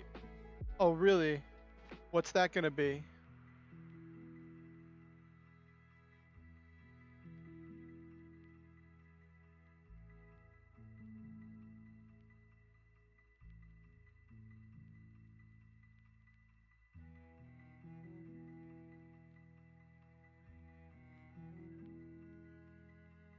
Oh, we get Bofuri season 2. Okay.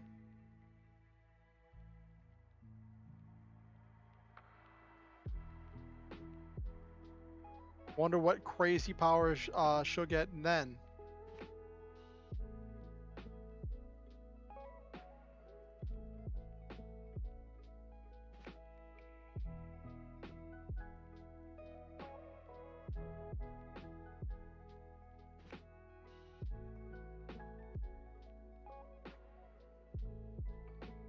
More adventures of the chaotic flying fortress of wholesome destruction. Yeah, pretty much.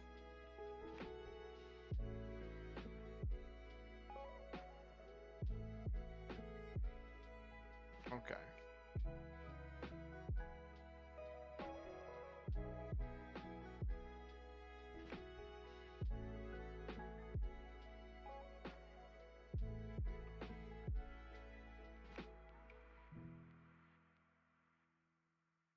Probably new seasons of other anime that I want. Okay, that sounds cool.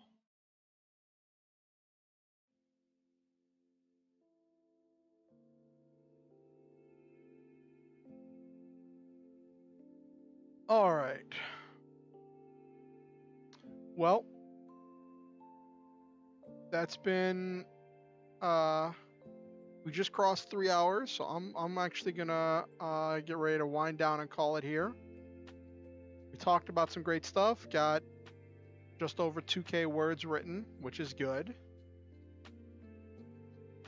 Had some fun discussion. Oh, that'll be fun.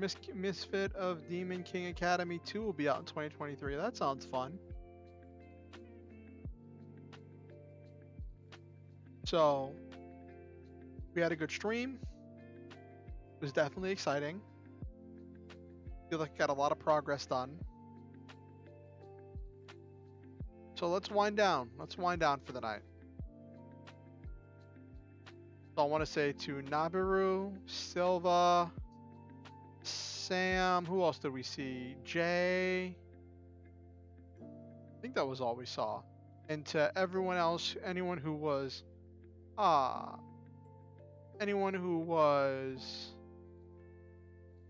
lurking or anyone who watches the VOD afterwards, I want to tell you all thank you for watching. And I want to tell you that I love each and every one of you. And I believe in all of you. I think you all are unique and powerful in your own way. You bring a special one-of-a-kind energy to everything you do. And every day, each one of you makes this world better just by being in it. And I am grateful every day to live in this world with you in it. Thank all of you for being amazing and for doing you. I want to ask if you could like the stream. It helps the algorithm with pushing it out to other people. If you have any suggestions or ideas, please feel free to leave them in the comments. As long as you're not banned, I will be able to read it. And I may not follow through on everything or do everything you ask in the comments, but I do read them all. I hope you all have a wonderful night. Also, if you want to keep up with what I'm doing, you can subscribe and ding the notification bell. It'll let you know whenever I go live or whenever I release any new content. If you want to keep up with what I'm doing outside of YouTube, you can join my Discord or follow me on Twitter. Links to both of those are in the description below as well. If you like this music, the music is provided by Lofi Girl. There's a link to that in the description as well. And you always know that you never have to pay in order to be part of this community. But if you ever feel motivated to donate to improve my life or to improve the stream, there are links where you can do that in the description below as well. I hope you all have a wonderful night, and I hope you all know that you are amazing. And I also hope that you are able to have a great week where you can hunt down your goals with intelligent and thought out steps. You have a great evening too, Sam.